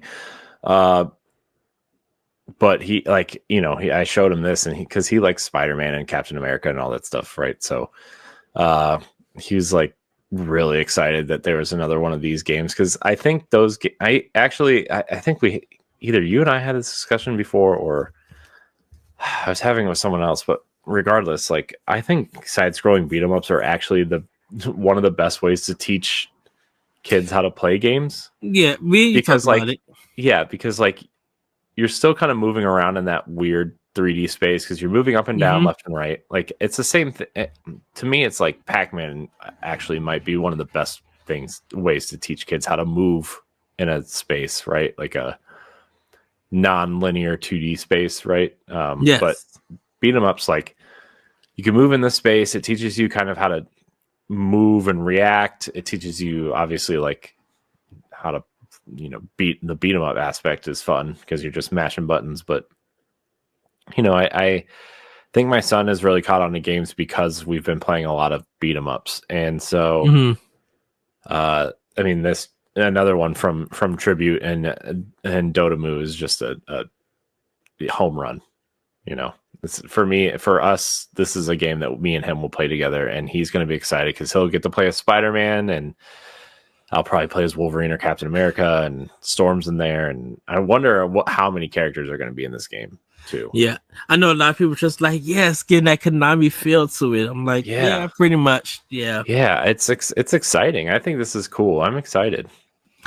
I could actually say .mu is becoming a great indie kind of publisher / developer in a sense, and I'm just like, man, do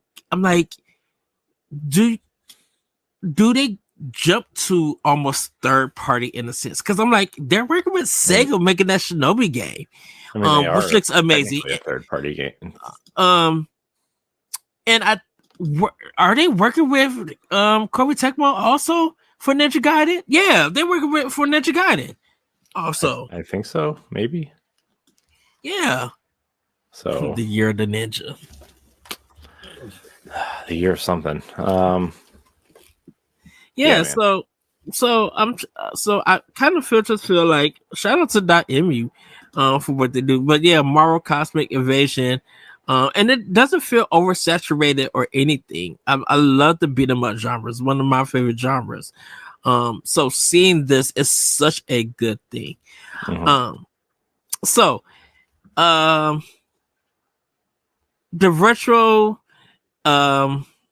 The retro game card and Nintendo Today. I don't know if you wanted to jump into that now, Corey, or I mean we might as well. Yeah, I mean we might as well. So obviously the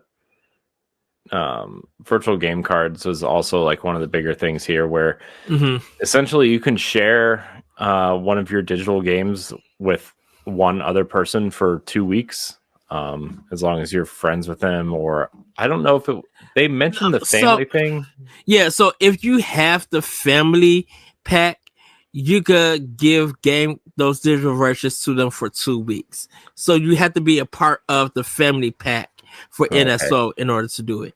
Other than that, I think if you still have NSO, this is a way to take, if you got 2 switches or even 3 switches, you could take your game from that particular switch and put it on another system. Okay. So in case if you want to do it, so like if you want to move your like if there's a game that you already bought or something, like let's just say Legend of Zelda Breath of the Wild digitally, and you still got the old Switch, you just got, let's say for a birthday gift, the OLED, it's gonna change it to the digital version. I think you still got NSO. It's gonna change it to the digital version of a card game, and then it's gonna you can move it to your new system, and everything, and play it like that. And so it's a digital version, but it's reading it like it was a card that you put into the Switch and everything. So when you see the screen, is even though it's the digital version, you'll see that card design on it for it. So this is another way to buy games and keep it in that ecosystem and stuff. And so if you have a kid who has another Switch, you could give it to them without having to use the family. You only do the family if you want to give out more games than one. Yeah, it's a neat system. I feel like the explanation was a little clunky, but I think I don't know. I think it's cool. I think it's an innovative way to game share that's not like working around the system, like the way that PlayStation gamers kind of share games, right? Where like and just to let everybody know, so the internet portion of this is only used to load the game on that system and to eject it. Like get the game back and and stuff. That's the only time you need the internet for it. It seems that if I go outside and like, okay, Corey, I'm by you. You're giving me death's door or something. And I'm just like, okay, thanks, dude. I'm about to head off to work. I got to catch the bus. Blah blah blah. I'm just using it as an example. I could get on the game's already loaded on my system because we did do the internet. I get on the bus and I start playing it. I start playing my game. It's gonna read it like it's a card. Now if I'm ready to eject it, I got to get close to an internet space and then eject it so I can give it back to you and stuff. So that's kind of what the retro game card thing is. So this is the way to do it without having I won't say cloud gaming in a sense, but like that's their kind of like way of doing the stuff. Yeah, and I think this honestly feels like a feature built for parents who are getting a Switch 2 and handing their Switches down to their children so they can play games together, right? Like that kind of feels a little bit like what this is, in a way. So, and maybe I'm wrong. I just that's just kind of what it feels like a little bit. It's kind of like I said, you're borrowing games, but it's just a digital version of it. It's nothing with the cart and stuff. So it's kind of supposed to inspire people to be like, okay, I got to play this game. Maybe I need to go out and get my own copy, or it's on sale. Let me download it or let me purchase it. So it's a marketing tool for people to go out there and get their own version of that game. Yeah, because I'm like, if you're playing an RPG, and depending on how your schedule is, for 2 weeks is not enough. Right. Yeah. Like you're gonna have to power do some stuff. Shoot, dude, trying to do Breath of the Wild in 14 days? Shoot, no. Yeah. Well, I mean, you can probably like reshare it, right? I would assume, and like your save data will be in the cloud or whatever. Yes, that's my assumption for it. Yeah. Um, So I think it's fine, I guess, but mhm. I think it's cool. I know people were complaining about it, but who's not complaining about things on the internet these days? Yes. So, Nintendo today, super cool. Some people were just like, when Miyamoto was talking about, we're still doing Nintendo Directs. We're gonna do it for the Switch 2 and for the future, but we want to add in more context and bring you Nintendo news directly to you. Like he literally did Iwata's directly. So paying homage to him and everything. So with the Nintendo Today app, I did get it. I made like Zelda my personal thing. And Yeah, me too.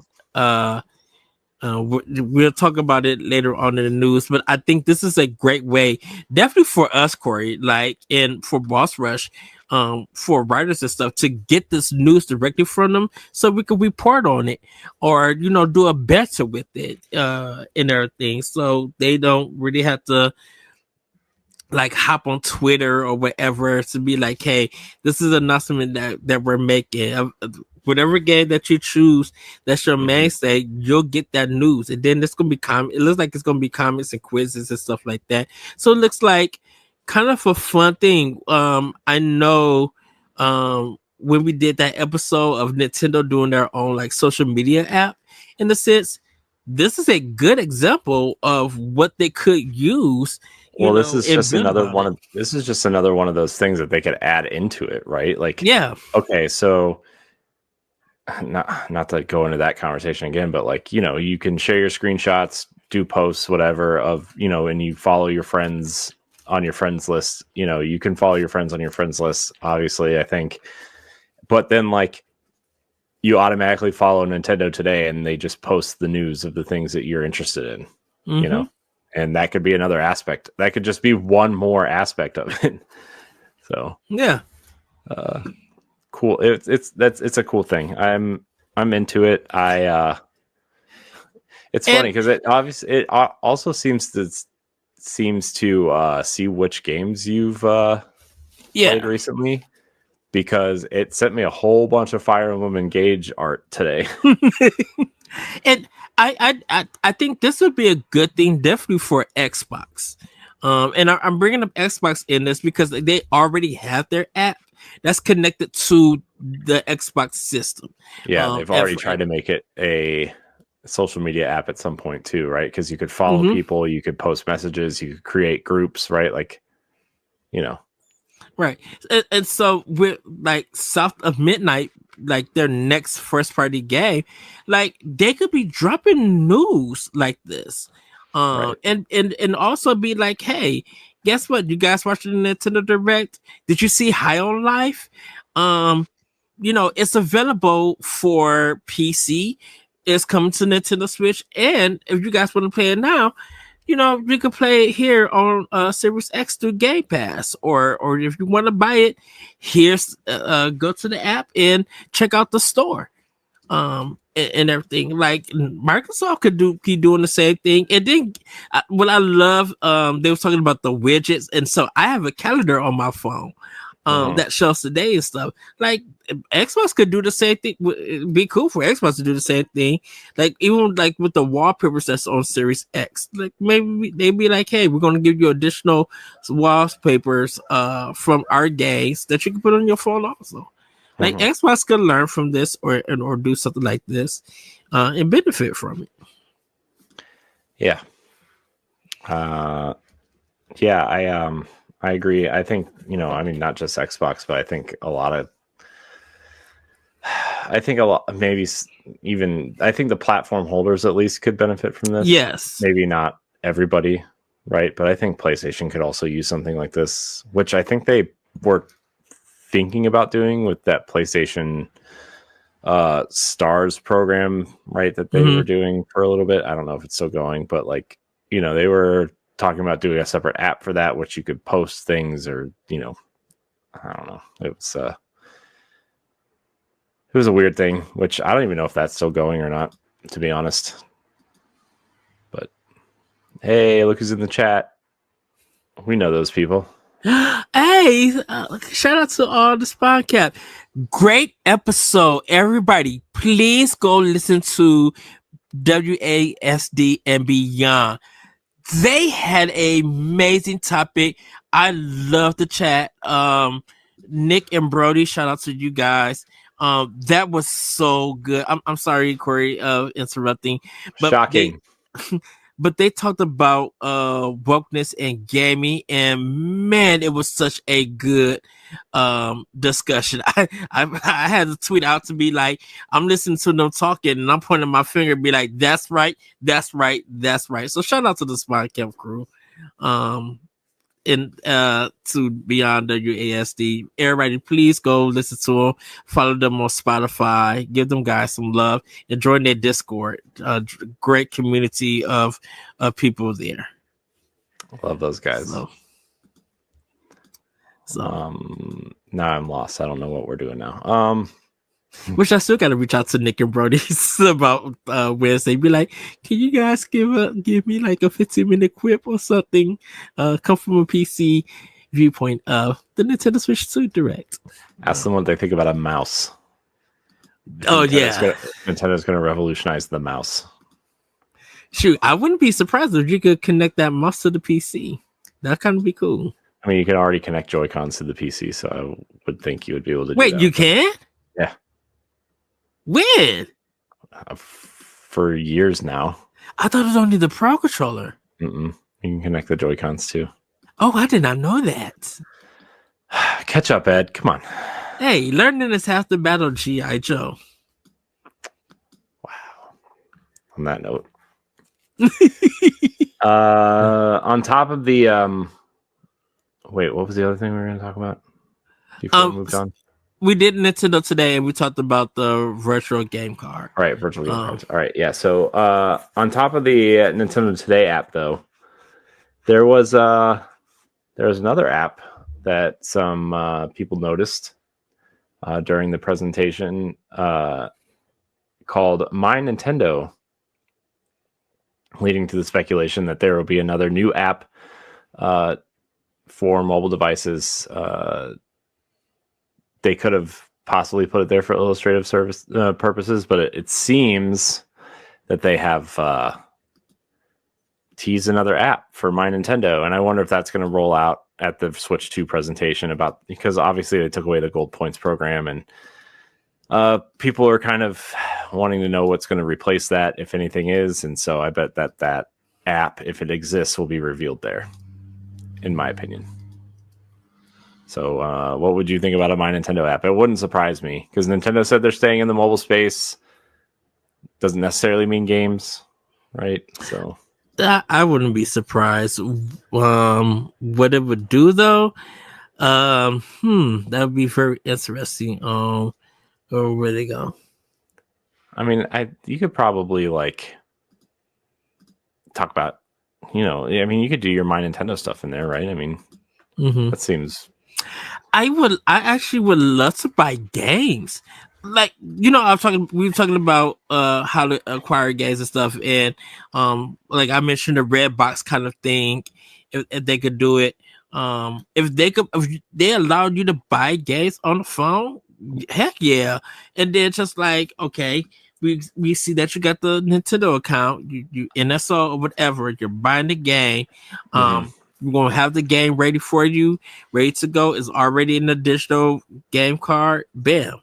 And then when you get home, be ready to play. I think that's what I love about Xbox, in a sense, that when you buy games from them and the way that they preload and everything. The thing about that, though, like, not that it matters for you, but you can't do that for Apple devices. It's like against Apple policy. Yeah, that's why the cloud stuff for Xbox, the native Game Pass app they wanted to put on there, and they couldn't for this reason, which is weird because you can totally buy PlayStation games through their Apple app, and like store apps exist.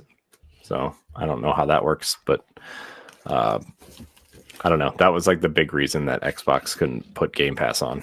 So, apparently. Which is weird because you could even go on Siri or Safari and go to the Microsoft website and buy the games through Microsoft's website. Yeah. So yeah, that's yeah. I think Nintendo should make it as easy as possible for people to access their stuff, and if that is a mobile app, because if that's a mobile app for something, then they should do that.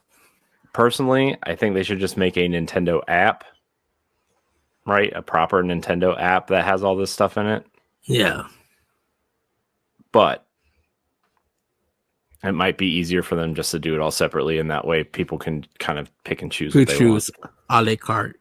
And for most of it, everybody, you have to be an NSO member. So yeah, I mean the Nintendo Music app specifically too is like, we were using that today at my son's birthday party. It was fun. Yeah. So I'm like, don't forget, everybody, $20 or $50 is up to you. Yearly, not month to month, yearly. Yeah. That's want to make sure. Still the best. Nick hi, Nick. Yeah, Nick's in chat. He said, give me Switch 2. Yes. Congratulations, Nick, on the new job. Pretty much gave you guys a good shout out for Spawn Camp. So if you check it out, listen, I love you guys. Hopefully you guys are having a great Saturday night. Nope, too much Nick talk on this episode. Nick is amazing. Nick Brody. We've hit our Nick limit on this show. Those PC gamers. Ugh. Goodness, dude, the way they talked about Gruss and Elon Musk, I was just like, I love these two. Yeah. God, man. That nonsense. Yeah, I was going to bring that up during the Ubisoft story, but I'll bring it because we need to talk about the good shade that Ubisoft was doing. The clapbacks was amazing, top tier. And then they got more sales of Assassin's Creed because of it. We'll get to it when we get to the story. Yeah, I mean, that was a win Ubisoft needed, and we'll probably ignore because they sold more copies of the game. But yeah, yeah. Oh, yeah. Ubisoft is next, actually, on our list. So Ubisoft. Oh boy, Ubisoft is establishing a dedicated subsidiary.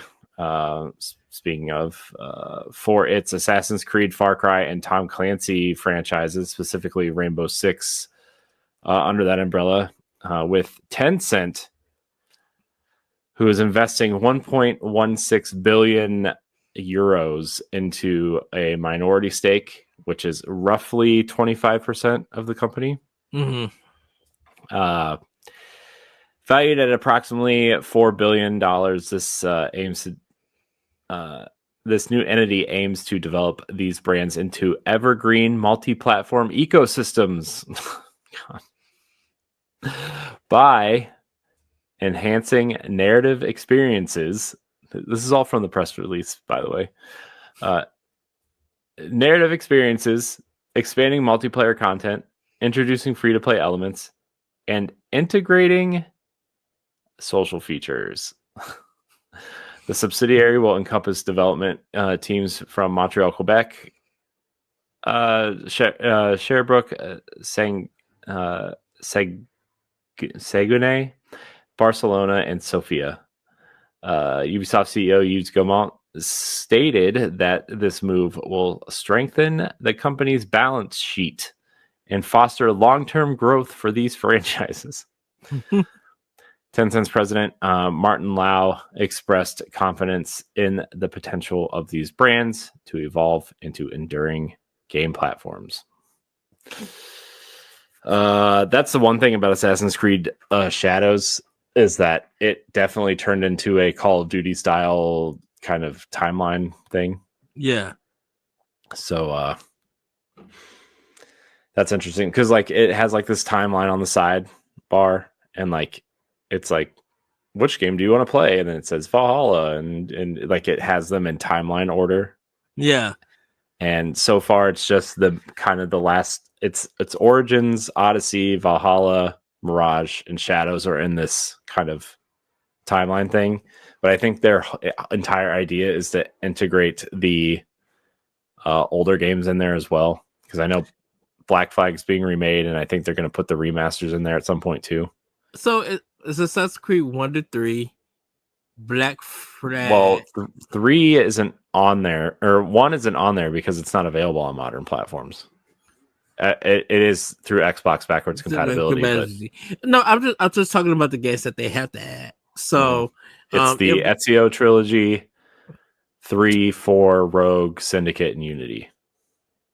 Wasn't there like a Liberation one, a PSP one? Yeah, that's part of Assassin's Creed 3 remastered though. It's all one. That one got turned into a PS3 game, right? PS3 360, right? It got that version. It's also on Switch. On Switch. Was it Liberation? Mm-hmm. Where you played the what's her name? The black slave girl. Yeah. The runaway slave who ended up becoming an assassin, right? That's the story. Because it takes place in what? Not New Orleans. New Orleans? Probably. I don't know. And then there's Brotherhood.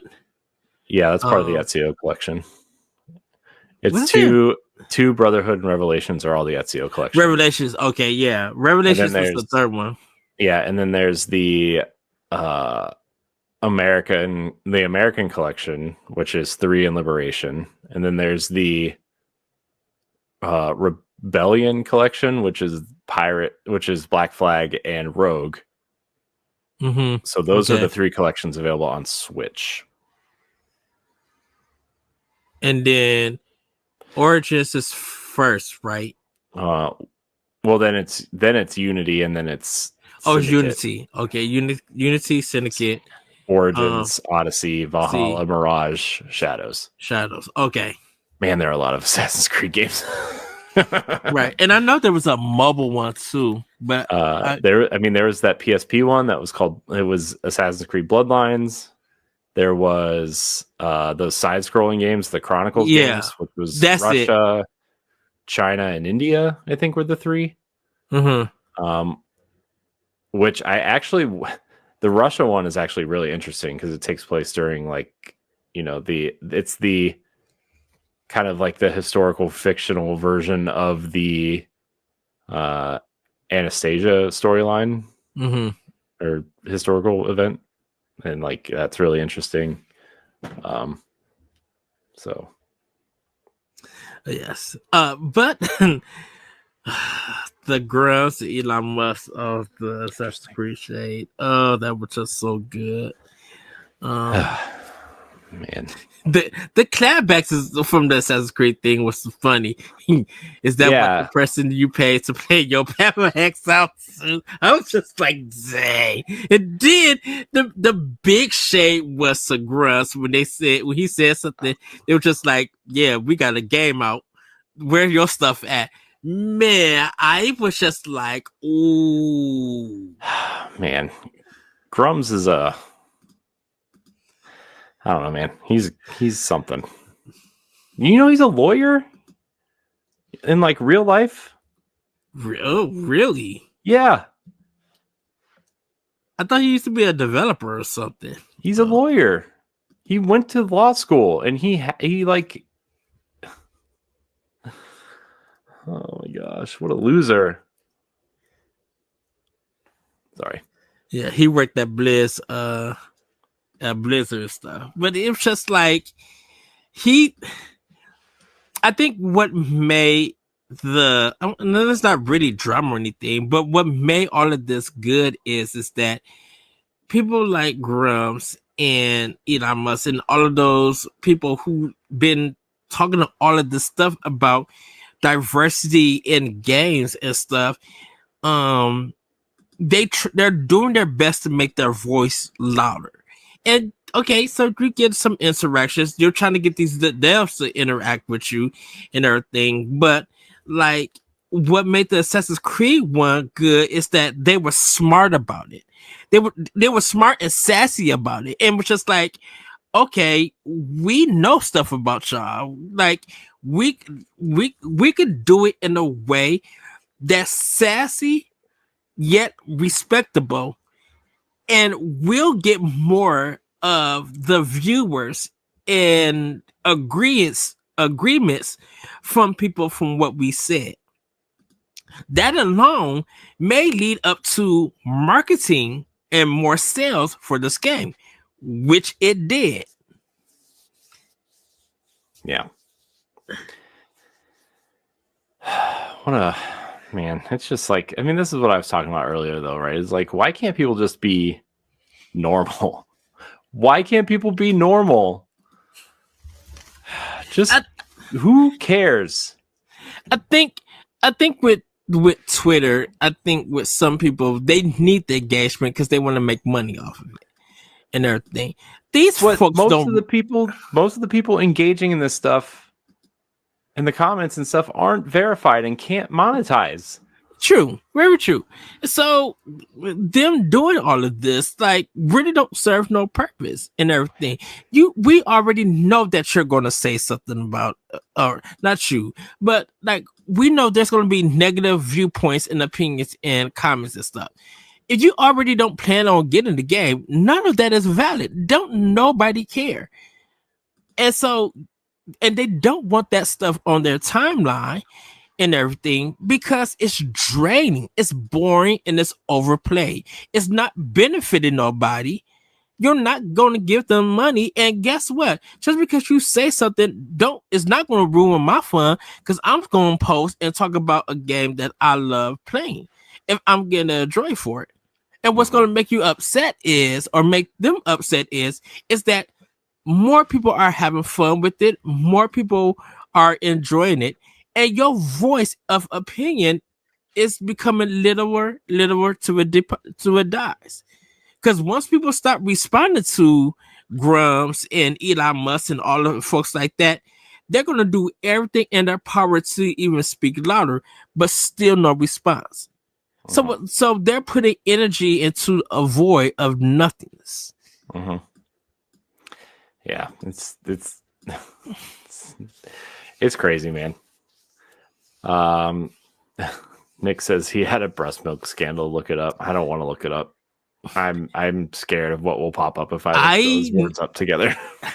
I heard on the podcast, but I never heard. Like, I didn't get a chance to check out the scandal, so I'm gonna check on it. I'm gonna look it up on my own time, everybody. I'm not gonna post it or respond to it, but I feel like it's a high level of nonsense, foolishness. Yeah, I mean, we know people who used to work at Blizzard, and like, part of me like wish we knew them better so I could ask them about this, like off the record. But I don't think we have that kind of, that kind of relationship yet. So it's shout out to the Assassin's Creed community manager or whatever for handling this in the best way, in a smart way. Thank you for like listening to laugh. Hopefully you guys did get more sales and you guys continue to get more sales for this game. Yeah. I hope you're, I mean, not that this is the same thing, but I hope everybody's job is safe there. It worries me. Yeah. But I mean, also, like, it's sad to say, but Ubisoft does not need to be employing 20,000 people. It's bigger. That's bigger than Microsoft's gaming division. Just throwing that out there that people may or may not know. And that's including Microsoft with Bethesda and Activision and Blizzard and their PC side of stuff. Oh wow. So anyways, but yeah, that was fun. It was a good read. Yes. And I don't like when people that don't deserve it get bashed on, but it's nice to see when people that do deserve it get like finally get their due in a way. Oh, when the clapback is funny and good, and the shade is like perfect, and they really can't say nothing to respond. I mean, the only thing that you're going to get is retweets of them making fun of you, or responding with the clapbacks in the shade. You know, yeah. So, good on them. It was fun. Yes, good times. All right, and our last news story here. Also, good news, I guess. Game Informer is back, Ed. Yes. They're now owned by Gunzilla Games. So Game Informer has officially returned after its closure last year by GameStop. The magazine and website have been acquired by Gunzilla Games, a European game developer, which has facilitated the revival of the publication. Remarkably, the entire original team, from editorial to production, has reunited to continue delivering content to their audience. The website is back online, featuring both archival content and new articles, including reviews of games released during their hiatus. Plans are also underway to resume the print magazine, with upcoming details on subscriptions and membership benefits. The revival aims to uphold Game Informer's legacy and providing in-depth gaming news, reviews, and features to its readers. I plan on subscribing to them. I will subscribe as soon as it's available. I reached out to Alex Van Aken and Brian Shea, who I've met before, and Brian Shea was a part of the Bossies, which was very nice of him. And yes. I congratulated them because they both got promotions and huge raises, as did everybody else got raises from this new company, right? And yeah, and it's great to meet Alex at PAX last year. Mm-hmm. Yeah, he was really nice considering everything he had gone through up to that point. Yeah. Right. I mean, sometimes like you feel like, I don't know, it's a struggle when you're going through something like that, right? To kind of stay positive. And the fact that he was not only able to do that, but also be like really nice was, gotta give him props for that, man. Yes. But yeah, I'm really happy for the team. I'm really happy that they're going to exist again. And I think it's a big win for the industry, just because there are not very many positive stories in the industry regarding employment recently. Yes, very true. I don't know what this new company's like, how true to their word they're going to be, but for now, we could be talking something different in a year or two, but like for now, they're all getting paid. They're all getting to work freely and kind of, aim the magazine in a direction that they're allowed to. And I'm thrilled for all of them. Seriously, I haven't reached out to Matt Storm yet. I need to reach out to them. Yeah, I was wondering. Rehired. I mean, they said, the article said the entire team, and Matt edited the Game Informer show. So I'll reach out to them and see if they got picked back up too. Yes. I know they were freelance, but still, like, that's, that was a big loss for them too, so. Yeah. And I know we're going to move on. I personally miss getting video game books, and like with EGM kind of closed up and everything, because I was about to, I think I subscribed to EGM, but only got like a year out of them before Ziff Day was closed. When I was getting the Game Informer magazines from GameStop, I was always carrying it with me and reading it. So knowing that they're still producing magazines, like right now, I don't subscribe to Read Only magazines. That's Celeste and her crew. But I do buy it when they become available to buy and stuff and get it shipped. There's something still nostalgic to me and just amazing of getting a video game magazine. Now, Edge magazine, I was doing it at a time, going to Barnes and Noble and buying them and stuff, and spending like about $12 to get it, which I can understand. But there's nothing like getting a magazine in the mail, a video game magazine in the mail, and just reading it and going through it and stuff, and reading the articles and stuff. Like I love that still to this very day. So I'm excited that they're still doing it. But yeah, I'm definitely cannot wait to get those magazines back. And it's cool. They're going back also doing games that they never got a chance to review. So that's really, really cool. Yeah, if you create an account on there right now, or if you have an account, a previous account, you get access to like the last 130 issues of Game Informer just for free, like to look at online. Oh, nice. In an archive, which is cool. I mean, granted, it's not the physical magazine, but I'll take still super cool that you can go back, and I think that might be a fun segment at some point to do, is like, you know, this maybe like once a month on this show or something, like this month in Game Informer, or, you know, even like going back to Nintendo Power 2 would be cool, but, you know, see what people were talking about, and like, I don't know, what were people talking about in 1997, you know? It clearly doesn't go back that far, right? 130 issues is what, like 12 years maybe? Yeah. But yeah, congratulations though. I'm glad. And Matt Miller is running from the top, and, you know, with Brian Shea kind of leading editorial as the executive editor, and Alex heading up production. I'm glad. Now the real question is, what is their first Super Replay back? Oh, so I could fall out and laugh. That Sonic one is still funny.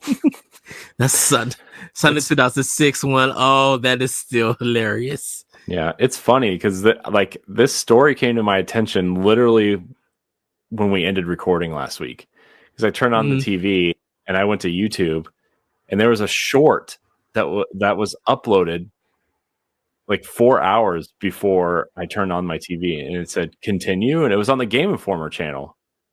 I'm like, what do you mean? Yeah, it was a YouTube short. I was like, what is going on?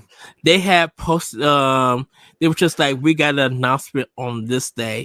Yeah. Well, then I saw, but then, you know, I saw people kind of repost it on, you know, like Blue Sky and Instagram and stuff when I was scrolling through stuff, and, you know, employees of Game Informer liking it. And I'm like, this could be cool. I wonder what's going on. Because like when we were talking to Alex at PAX, you know, he said that they, you know, a group of them had kind of gotten together to try to pitch either the like Game Informer as an entity, or their own kind of version of it to companies, or talked about going independent. But he was also launching Viewport, which was his documentary kind of Patreon thing. Yeah. And so, yeah, I mean, this is great. Sorry, I didn't mean to go on that rant. No. Tangent. It was just, I remember them talking about going and shopping it around to hopefully save, you know, their jobs. So definitely be, if they go to PAX, if I'm going to PAX East, it'll be good to like meet up with them and hopefully get to talk to them. Yeah. Well, that's it for news, Ed. Why don't we get into this section we like to call Pack Watch. Pack Watch. So here are the latest games you can play on your Nintendo Switch this week. Although I think most of us will be highly anticipating this Switch 2 Direct. So, man, Croc sure picked a great day to come out. Oh, good. Googly moogly. On 4/1, you can purchase Space Battle. Okay. When I see this, I'm like, this is the most generic name of the game. I know. Space Battle. In this thrilling game of strategy and action, you take command of a spacecraft at the edge of the known galaxy, facing waves of enemy attacks in a desperate fight for survival. Each round is a race against time. Destroy enemy stations before their fleets converge and launch a full-scale assault on your ship. Okay, I mean, the game sounds like a neat idea, but also space battle? Basic. Straight Come on, basic. man. You could have entered that description into like any AI tool generator and like come up They with a better probably title did than to that. get that name. This sounds like a code name for a small indie studio. Oh, man. All right. On 4/2, the day of the direct, Croc Legend of Gobos. Developed by the legendary studio Argonaut Games, Croc Legend of Gobos follows the heartwarming journey of an endearing, humble little crocodile equipped with only his iconic backpack and a wiggly butt as he sets off on his quest to rescue the Gobos from the clutches of the nefarious Baron Dante and his hordes of Dantinis. Did you play Croc when it originally came out? Yes, on PlayStation 1, and it controlled terribly. Hopefully they fix that. Yeah.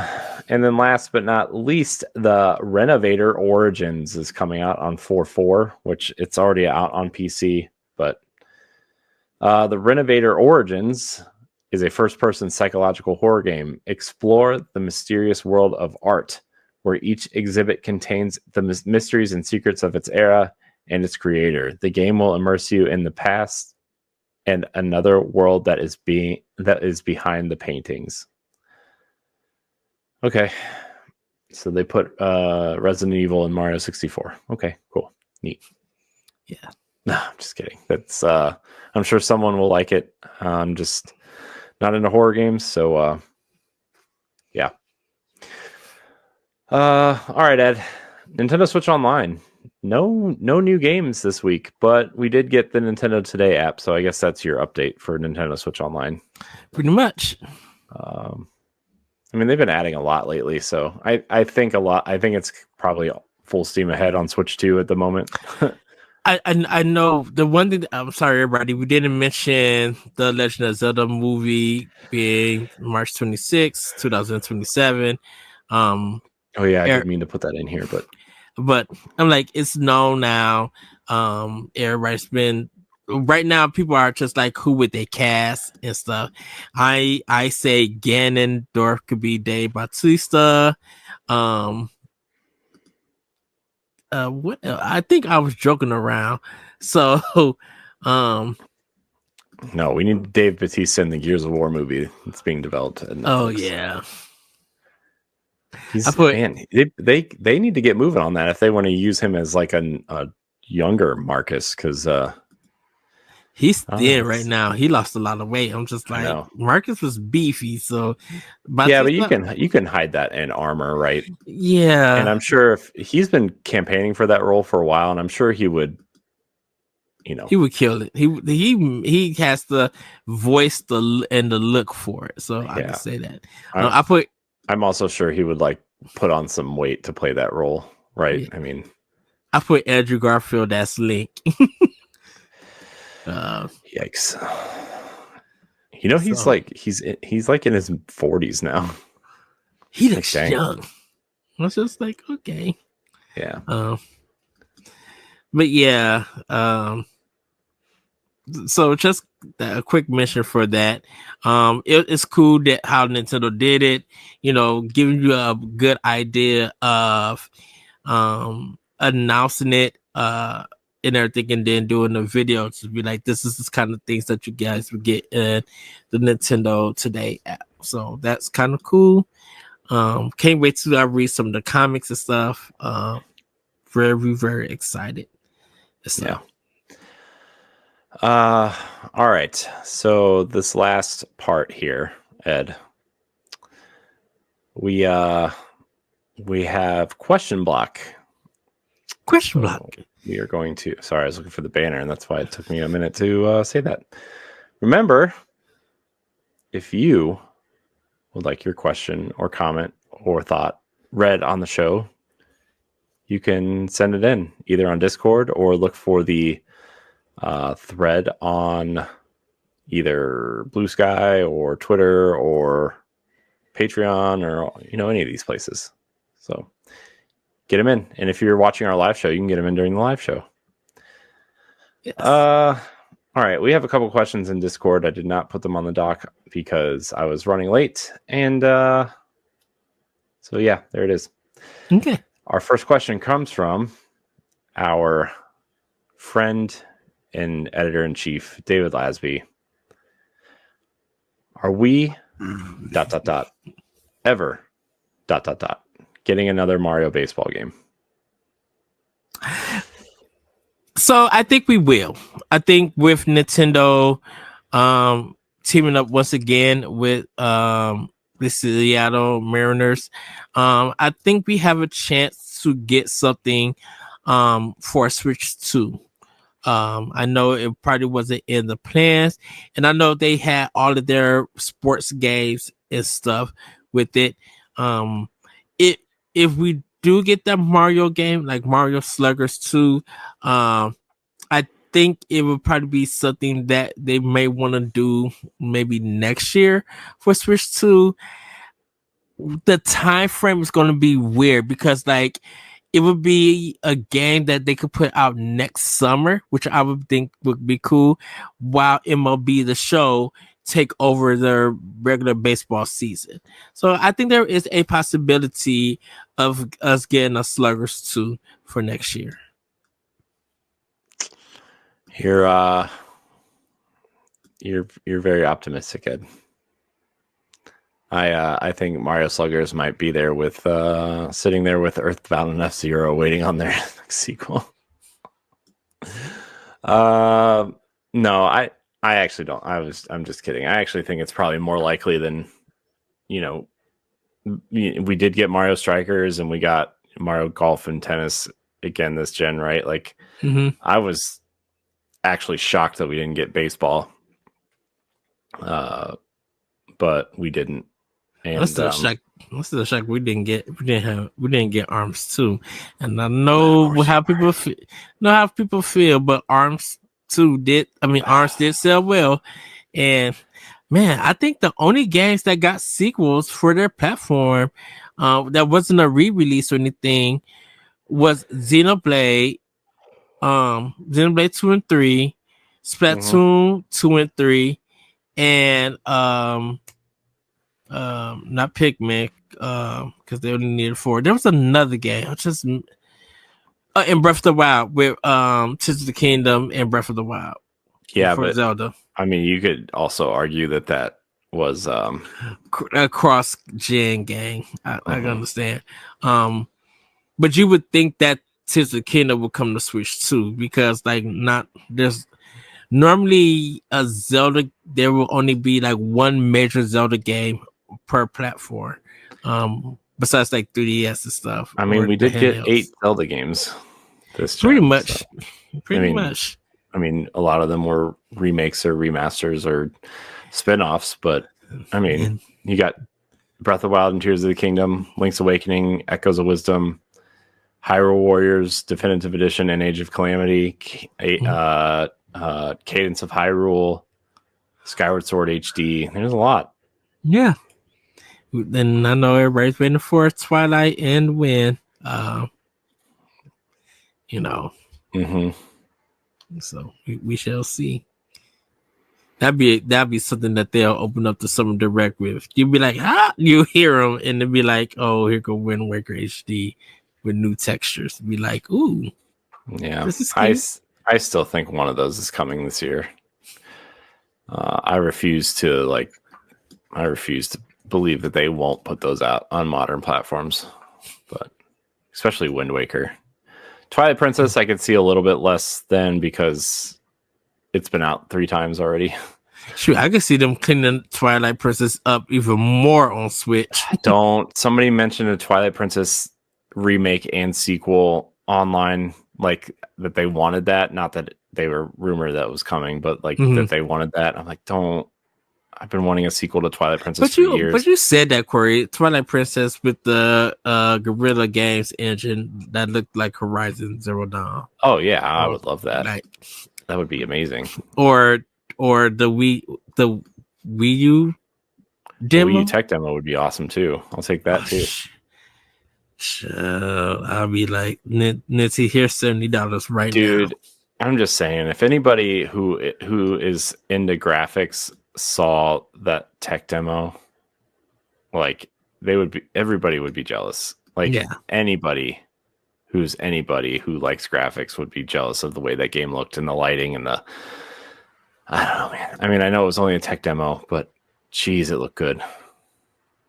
Oh my gosh, it looked good. It looks so good.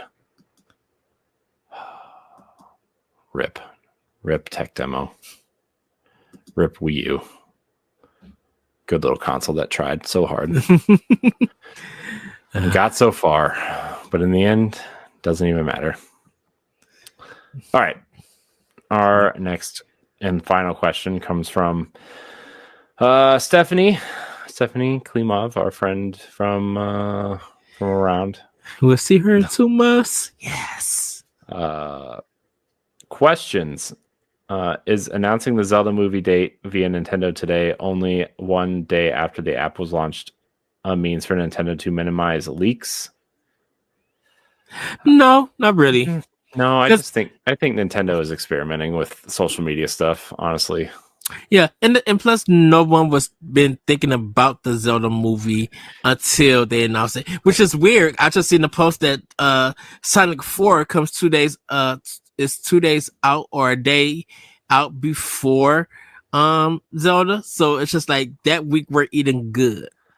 If both movies are like amazing, I know Nintendo is gonna be pushing for marketing. I know Sega probably gonna throw some coins to push it, but I think like both of them are going to be successful that weekend when they come out. I think tons of gamers are gonna go out. I think I'm Zelda sure they're gonna be filled. Do the cosplay for people to go to see the Zelda movie is going to be unhinged.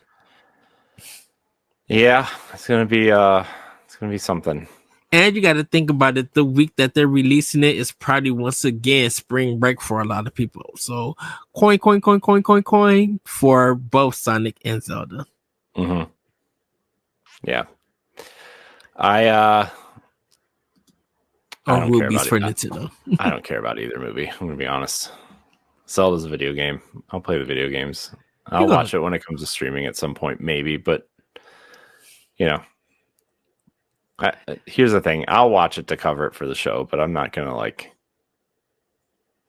I don't know. I can't say I'm excited for it. I'm actually think it's a terrible idea to do a live action Zelda movie, but I'm going to watch it. I'm super excited for it. I'm not going to deny you your excitement. I'm just sharing how I feel. I just need now see because this is the thing about it, and I know we got to move on. We do. I mean, like the soundtrack. I think everybody's gonna be buying it digitally, or people gonna be like, "We need the soundtrack in the Nintendo Music app." I mean, the thing about the Zelda movie is it's going to be that the soundtrack's going to be fully orchestrated, right? And they're going to get it's going to be Koji Kondo with someone like John Williams or Danny Elfman or some, one of these huge composers, like really working together to make sure this works. I mean, right? How quickly can we make it go platinum or diamond if that soundtrack is that good? Because the Zelda soundtrack, movie soundtrack, is going to sell. Sure, yeah. Sorry about the Spotify stuff, everybody streaming, but this thing is going to sell. I'm like, it has to. Yeah, I mean, I think it'll do fine. I think it'll do numbers. But like I said, I don't really care about the Nintendo movies all that much. I hope they succeed, and if they're good, but I'm also not a movie person, so but that's it, Ed. We did it. All right. So why don't we get into some final thoughts, I guess. So our final thoughts, for my final thought, everybody, as we go into April, of course, the Nintendo Switch 2 news is going to be big. We got our live show Wednesday. So do join us with that. We'll have our predictions. Hopefully I could talk to more like different people around the internet, what their thoughts is, seeing some videos. Literally everybody, Wednesday, have a great day. Just have fun. I know there's going to be some things that may not sit well with you or anything, but I'm just like, let's enjoy the announcement of a new console. Get your snacks together, get your drinks together. Yeah, and just be ready. I know a lot of Nintendo podcasts are going to be out there giving their opinions, and I do say listen to those and see, get different perspectives and everything. And trust me, there is going to be a lot of hate for the system and a lot of hate for the library, but I'm like, Nintendo has the ability to do numbers like they did with the Switch. Once again, they have the ability to beat the expectations of this thing is going to be a failure or it's not powerful. It has that ability to be all of that. It's, and still, change how we game. And everything, and change our opinions and stuff. So just be ready this Wednesday, but definitely join us at 8:30, 7:30. Just Corey's gonna put everything out, and we're gonna be live. We're gonna watch it. We're gonna talk about it. So yeah, just be ready for it. I'm super excited. Hopefully, I'll have a haircut by then because this thing needs to go. I know you told me to grow it out, Corey, but I'm like, no, this needs to go. Grow it out. No. All of this needs to be gone before I go to PAX. Nah, everything. It'll be fine. Plus it's itchy. Plus it's itchy even after I wash it. I actually had to use my mom's pick to pick it out and everything. And it has the black fist like this. So Corey, what's your final thought? I just think it's funny that you just said you used a pick, and it's funny. Ooh, jeez.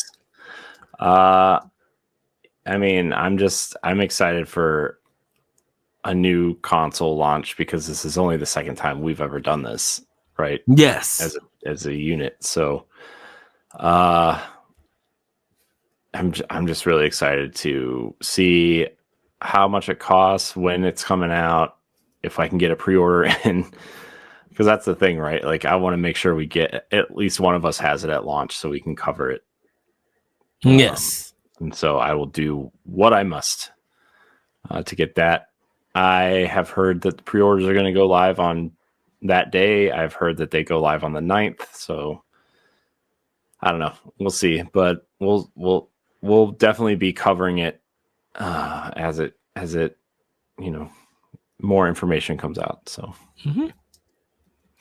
now everybody, we'll see. Corey says June or July. No, I said May. I said into May. You said May. Maybe okay. Beginning of June. Okay. So Corey is saying that early. I'm saying November. Gosh, maybe. I'm saying for me personally, this is me. You're so wrong. You're gonna buy me a Switch 2 if you're that wrong. No, I won't. You're right. I'll make you buy it. Don't forget, you don't like accepting gifts, so.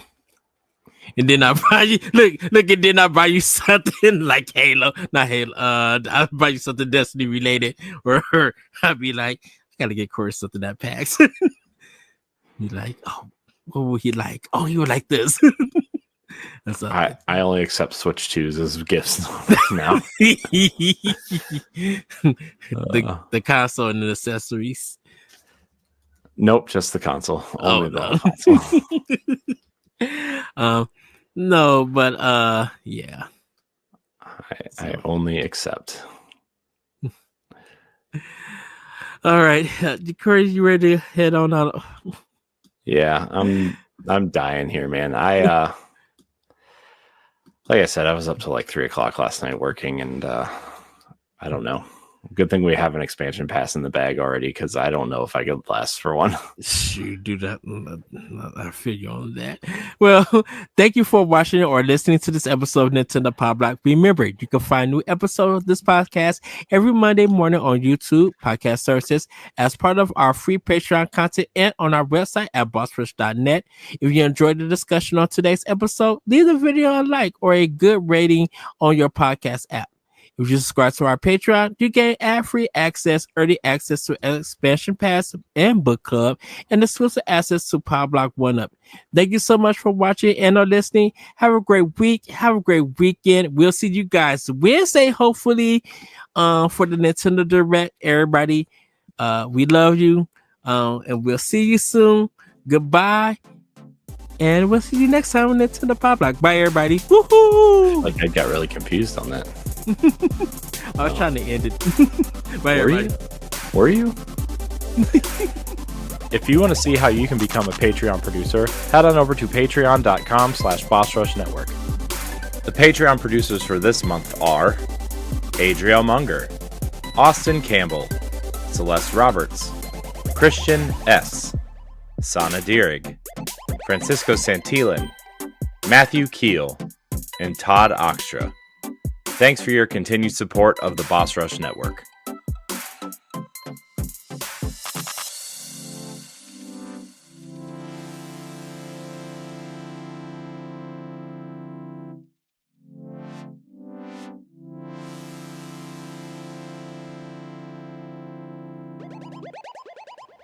We did it. Yes. All right. Hey, Ed, we're live. Hi. We're live on that thing called the internet.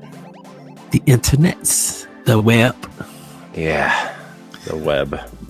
I remember. I think the first time I actually did like the internet stuff was at my local college. When I was going to college, we had our computer room, and I would go there to do my work and read like the gaming news and stuff like that. I remember I actually played Alien Hominid on the Flash. I was playing Flash games and stuff. Be like, I don't think I'm supposed to be doing this, and everything. And then once my mom got her internet, I was fine again doing the computer. Then I got my own computer and been rolling with the internet ever since. And then technology has advanced. It's been something, huh? Yeah. In a lot of ways, I think it's been great, and in a lot of ways, I think it just has made people a lot meaner and a lot worse. Oh yeah, truly that. I think, I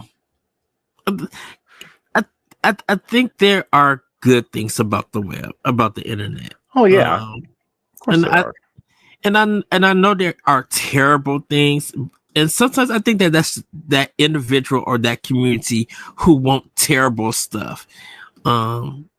Who want to put out terrible stuff and create chaos and terrible things. And I think we're kind of getting to a point where a lot of people are doing their best to change that idea and mentality of, and just be like, okay, this is so played out. This is so, overdone of the negativity of things on the internet. We just trying to have fun and enjoy the good things in life. We don't need to be waking up again on the internet and just seeing some nonsense, Yeah, I mean, the internet is a bunch of nonsense if it's nothing else, right? So, yeah.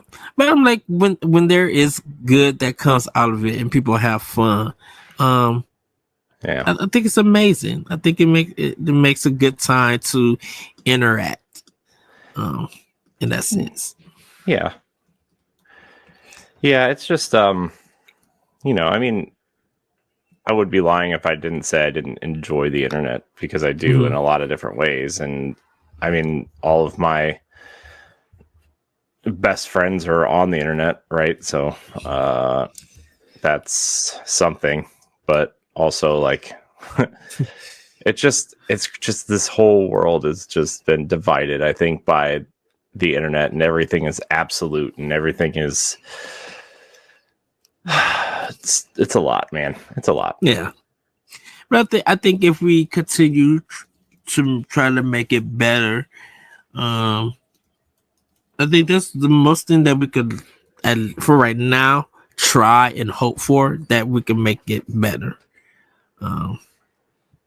Yeah.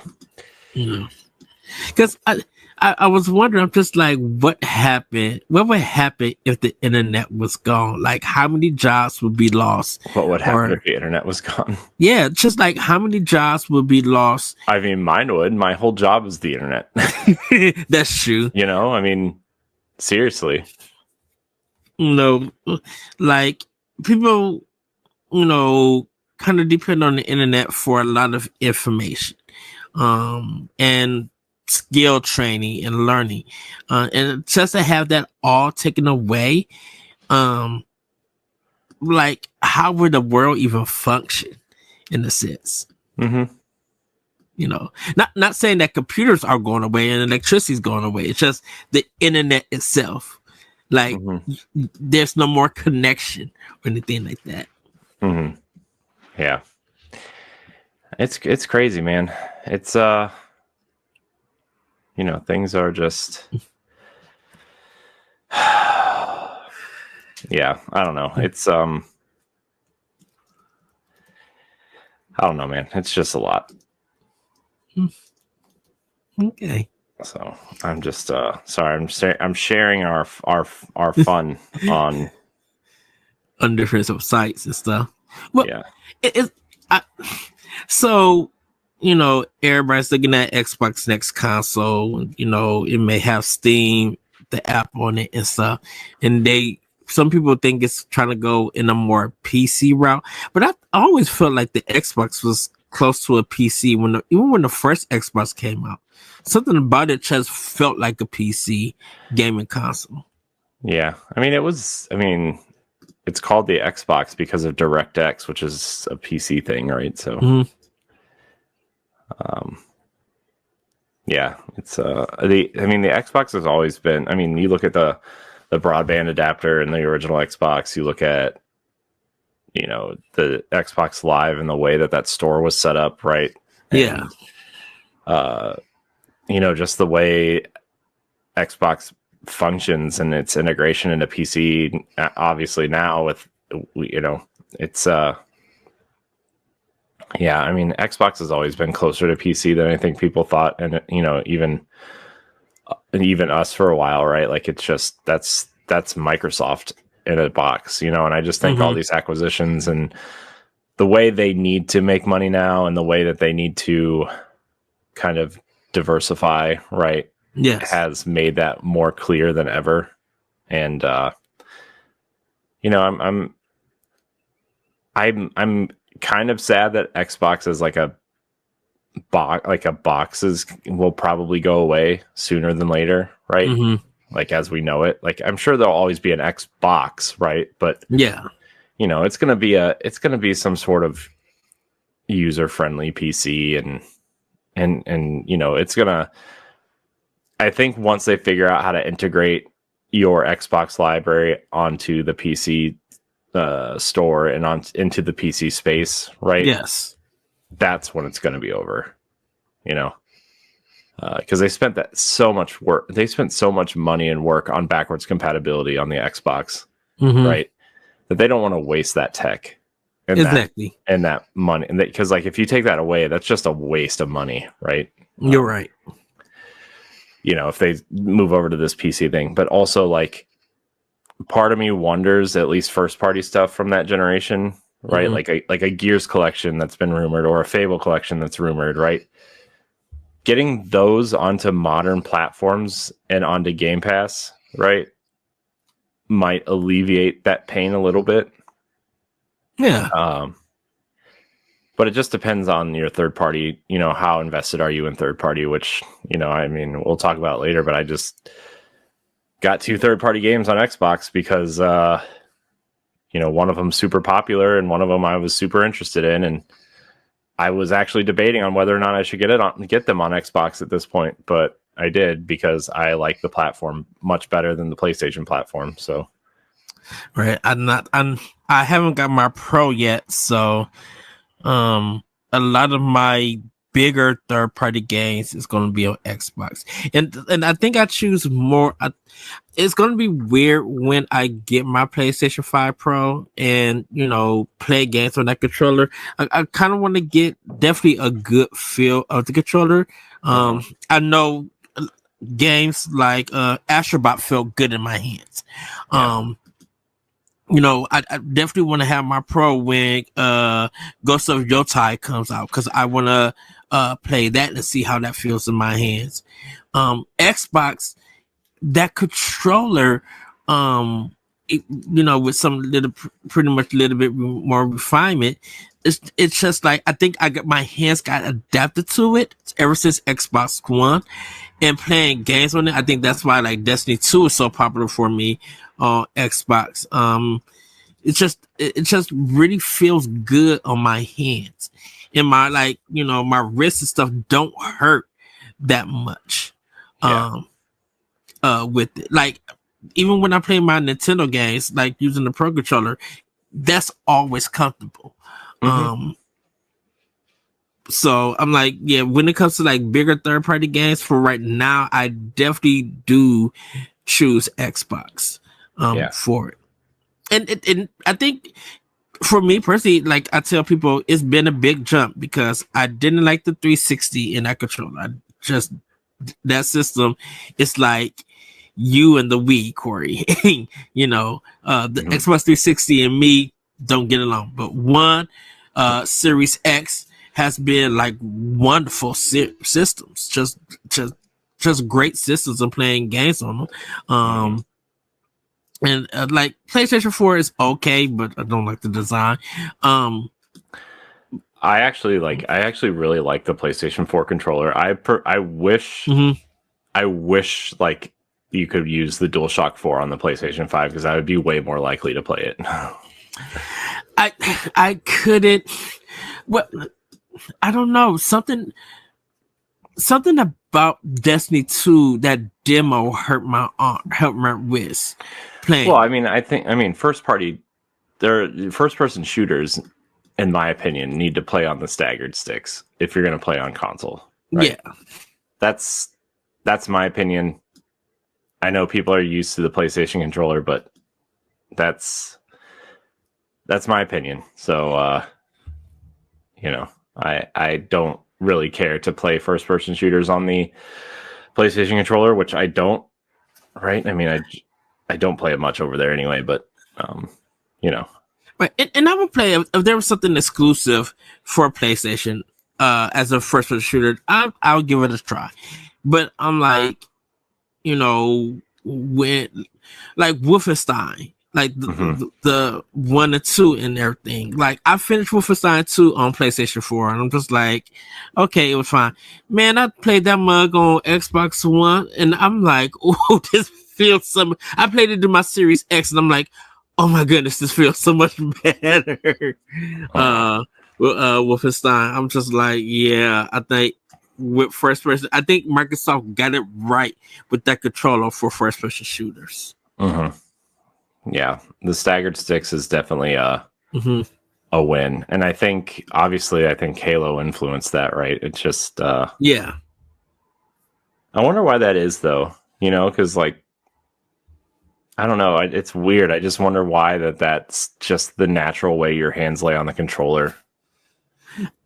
I think it has to do something with easy access for some reason. It feels good. Like it doesn't feel like it's burning your wrist for some reason.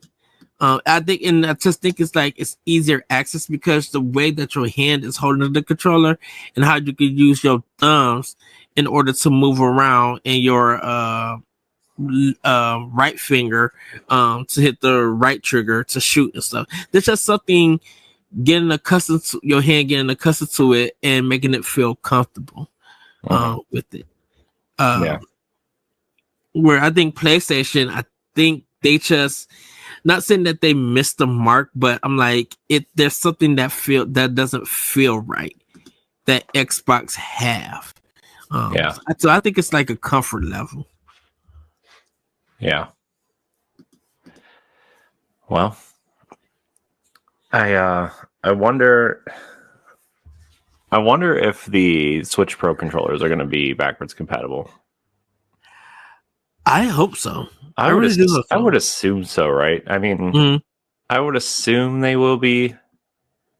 But I guess you never know. But I mean, I've just invested in so many controllers and stuff for that thing that, like, I mean, obviously I'll buy at least one, but like, I don't need more than two unless they have cool collector's editions ones, right? Because I'm never gonna have more than like my kids playing with me or like a person over to play, right? Like, and they don't care. They don't know what controllers they're using, right? They just want to play. Yeah.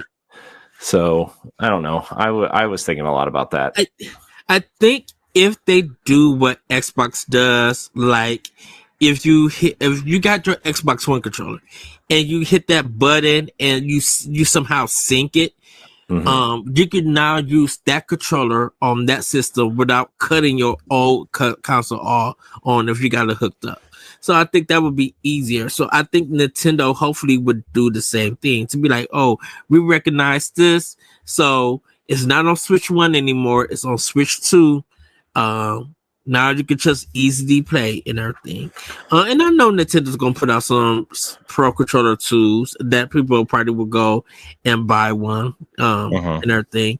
I actually would be shocked if Nintendo was just like, they don't show it in their direct, but they said that, yeah, if we're now opening our system to for you to use any controller that you want, wirelessly and everything. So if you have an Xbox, Steam controller, PlayStation controller, you could select whatever. And I think if something like that happened, it's not only good business for Nintendo, it's good business for everybody. PC, Steam, Microsoft, and Sony, because people will buy controllers just to use on Switch 2. I mean, I think people who prefer the Switch controller over, like, if they have a PlayStation and a Switch, right? Like, you can plug the Switch, and they're also into PC gaming, right? But maybe they don't want to use mouse and keyboard. You can plug your Switch controller in and use it. Yeah. And I think it just reads it like an Xbox controller. So like your button mapping might be off a little bit, obviously, because like, B and A are backwards and X and Y are backwards. But like, if you know your way around an Xbox controller, you're going to know that anyway. So, right. That did affect me while I was playing some Monster Hunter the other day, though. Because like I've been playing so much Switch for so long this year that like I went to use I played Xbox for the first time in like forever, and it was like press A to do this or whatever, or press B to do this, and I was pressing A on accident because like the buttons are backwards. The single player podcast. We were talking about that, about getting your hands used to a certain type of controller and then transferring to another controller with the button switch and everything. So go from Switch to Xbox to Switch. And I was telling Sebastian, that's what happened when you get accustomed to one console. I'm like, Sony kind of does the same thing in a sense, but I'm like, I think they were smart going with the shapes instead of the, letters. I think that really like helps people distinguish, what the, what I don't know, people who play multiple consoles, and at least me, I'm dumb though, so maybe not everybody, but it's Well, I was telling Shabash, and I'm just like, this is the hard thing to memorize. So Nintendo's B is Microsoft's A, and PlayStation's X on the Mhm. controllers. I'm Mhm. like, and so each game that you play, like if we was all playing the same game, you gotta realize that if I'm playing on Xbox, it's this but it's the A button. If I'm playing on Nintendo, it's the B button. If I'm playing on Sony, it's the X button for Mhm. this one game and everything. And we haven't trained ourselves to think about that because we're used to like being maybe connected to one controller for that particular game Mhm. or system preference and everything. Mhm. Yeah. So yeah, it's just I don't know. Controllers are weird, man. I don't wish they were all the same because I think that would be kind of boring, but also Mhm. like I don't know, maybe I'm just getting old and my brain doesn't work as well. You know. Yeah. Anyway, Switch 2. I hope they don't change too much about the controller. There are two things I would like on that controller though, Hmm. right? One is a headphone jack or some sort of way to hook up headphones or a microphone to it, right? Like that's one. Okay. Definitely number one. Not that I use it that much, but like sometimes sometimes if I'm playing on the TV, I would like to be wearing a headset or something and not a wireless one, and I can't because there's not really an option unless I got one with like a cord that was 30 feet long, you know. Yes. And then two, I would like what was the other one I wanted? Shoot. I forget what the other button was, Well, so it must not have been that important. I can't agree with you with the wireless. I mean the wired one. Well, for like Xbox, I do have my headset into my controller, even Uh-huh. though it's running off of batteries for the controller and everything. But I think with my Switch, I feel it feels good to have on my wireless Sony headphones, because like with that portability, it just makes everything easier in a Uh-huh. sense. And if I'm like somehow listening to YouTube or something like a podcast or a chill hop on YouTube and stuff, and I gotta kind of run to the bathroom, I don't have to take my system. I got everything still in my ear, and I Uh-huh. could do what I need to do and everything without worrying about a wire. Now, if if as long as the pro controller stays where you just gotta charge it and everything, that you don't need to switch out batteries and stuff, then yes, having having a wired headset jack in the controller would be super cool. Uh-huh. uh, Yeah. I think it would just be nice to have that option. mm-hmm. Man, what was the other thing I wanted? There was something else that I don't really think you need a touchpad like PlayStation has. I think that's just a waste. Yeah. I mean, if you want something like that, just put an extra button on the controller, right? Like Mm. that C button that seems to have shown up in the promotional materials, right? Like maybe that's something, right? But because a lot of like outside of Sony, like nobody really uses the touchpad for unique things, right? It's just a Right. button for the most part. So, I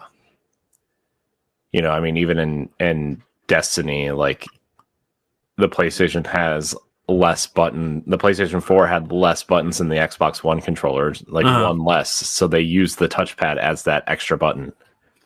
And so it's like, oh, well, if you're playing on PlayStation, it got like, because if you're swapping between the consoles, it's like, how do I bring up my stuff? Oh yeah, I gotta hit the touchpad instead of the I don't know what they're calling them these days, the select button, right? But I don't know, the 3-bar button or the double square button. I don't know, man. God, just remember when things were easy?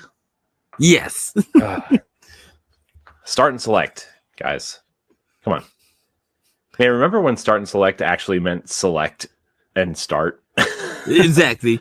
Like I just remember on like Duck Hunt, you would have to hit select to change the like which game you're playing, and then press start. You know. Yeah. Man, what a time to be alive, huh?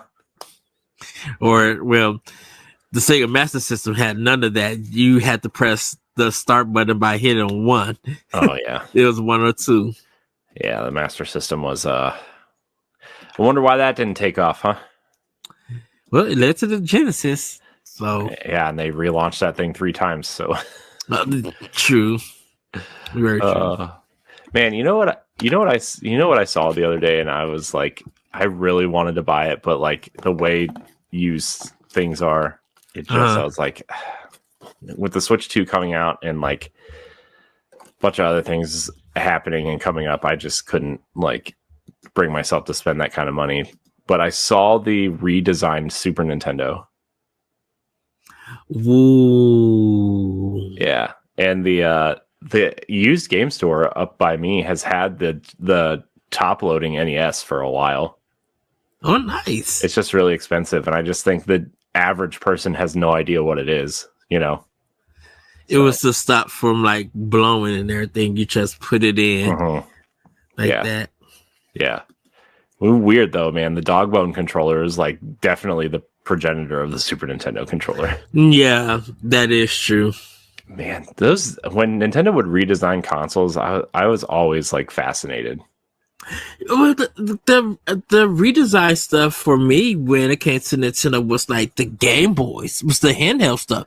Like I seen a picture that they got a redesign for their console, but the first time I seen a redesigned console was the red Wii, when it was just that small square and it was only the disc that you could put in and play. That's the first time I see any console redesign in stores. Everything else, there was never in stores. And remember the Wii Mini, the weird Canada exclusive box or whatever? That was that black box with the red trim on it. That's the one. Oh yeah. Yeah, that's like the this one. Weird square, like it almost looked like a Apple TV, but like larger, because it was just this like rounded square box that you just slip the disc in like a DVD player, like a, you know, I mean, like I don't really know what to compare it to. Like it looked like an Apple TV with a disc drive in it. Yeah, because you didn't get the menu and all of that stuff. You literally just put it in and your game loaded up and you play. Like they stripped that mug down. Yeah. Which was crazy. It's just like that's what it was, you know. It just we started at toys, and then once Wii U came out, that was it. We didn't get no more Wii stuff. Besides like the controllers and everything. But like consoles, once the consoles were sold out, that was it. Yeah. I mean the Wii is the only Nintendo launch title, or launch console. I shouldn't say that, but like the only console that I got at.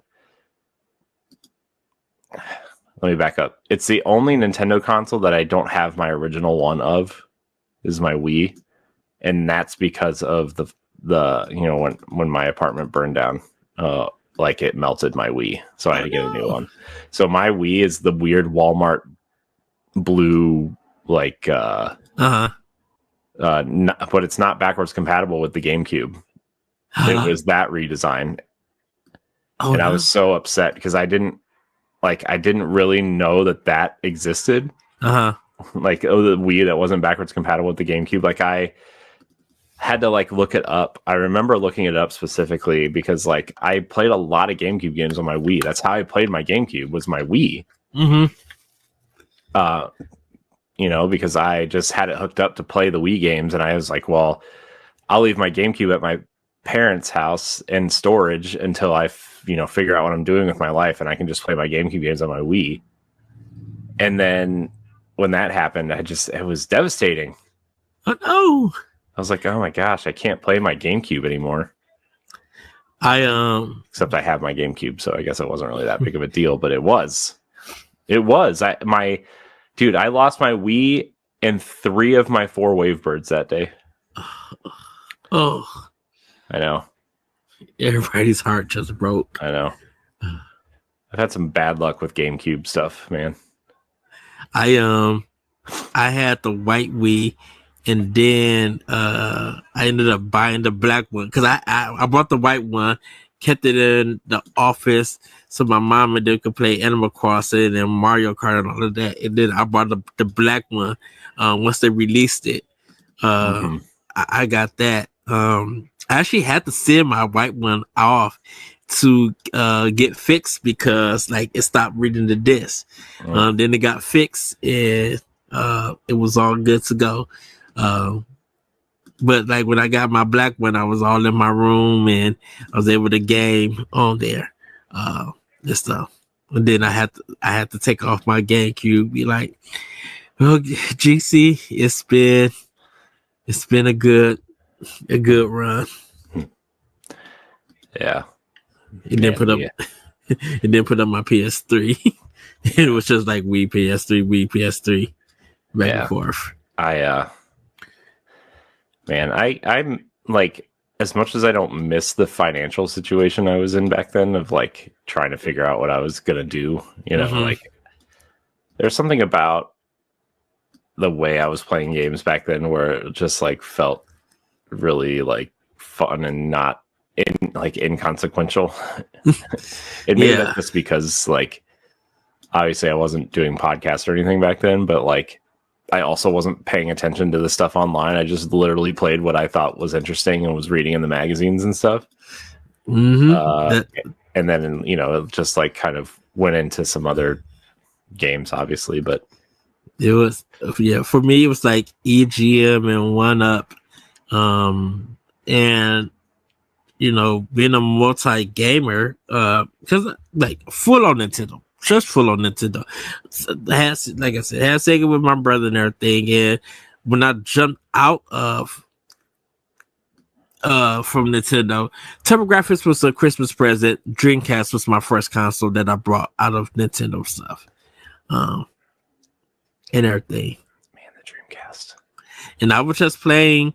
I'm like, if there was an arcade that came to console, I would do my best to play it. And then just like once I got my job and was working and while going to school, and I was able to afford all the consoles and be able to play everything and stuff. Yeah, it was a good time, huh? Games. Dreamcast too, man. I lost a lot of Dreamcast stuff in that fire too. I was too late in buying a lot of the Dreamcast stuff. When they said they weren't making it anymore, because I was starting hitting all of these used stores and stuff, trying to get stuff. Yeah, I kind of, man, I miss that generation of games so much, and it's like it's a shame that like the GameCube, Dreamcast, Xbox, PlayStation 2 generation is like the hardest generation to play games now. Yes, like unless those games were like remastered or remade or something, like there's almost no way to play those games. You know? Yeah. Like, you know, you look at some of the GameCube stuff I mean, you have the first Luigi's Mansion, you have like, you know, Fire Emblem, you have the sports games, you have so many of those games were just not like you just can't play them, you know. And I know people want GameCube on NSO, which I'm still of the mind that here's the thing. I know they need more content for NSO, right? Because it definitely feels like third-party games are just like not gonna be on the service, you know. But like, man, I would rather just have HD remasters of all of those games.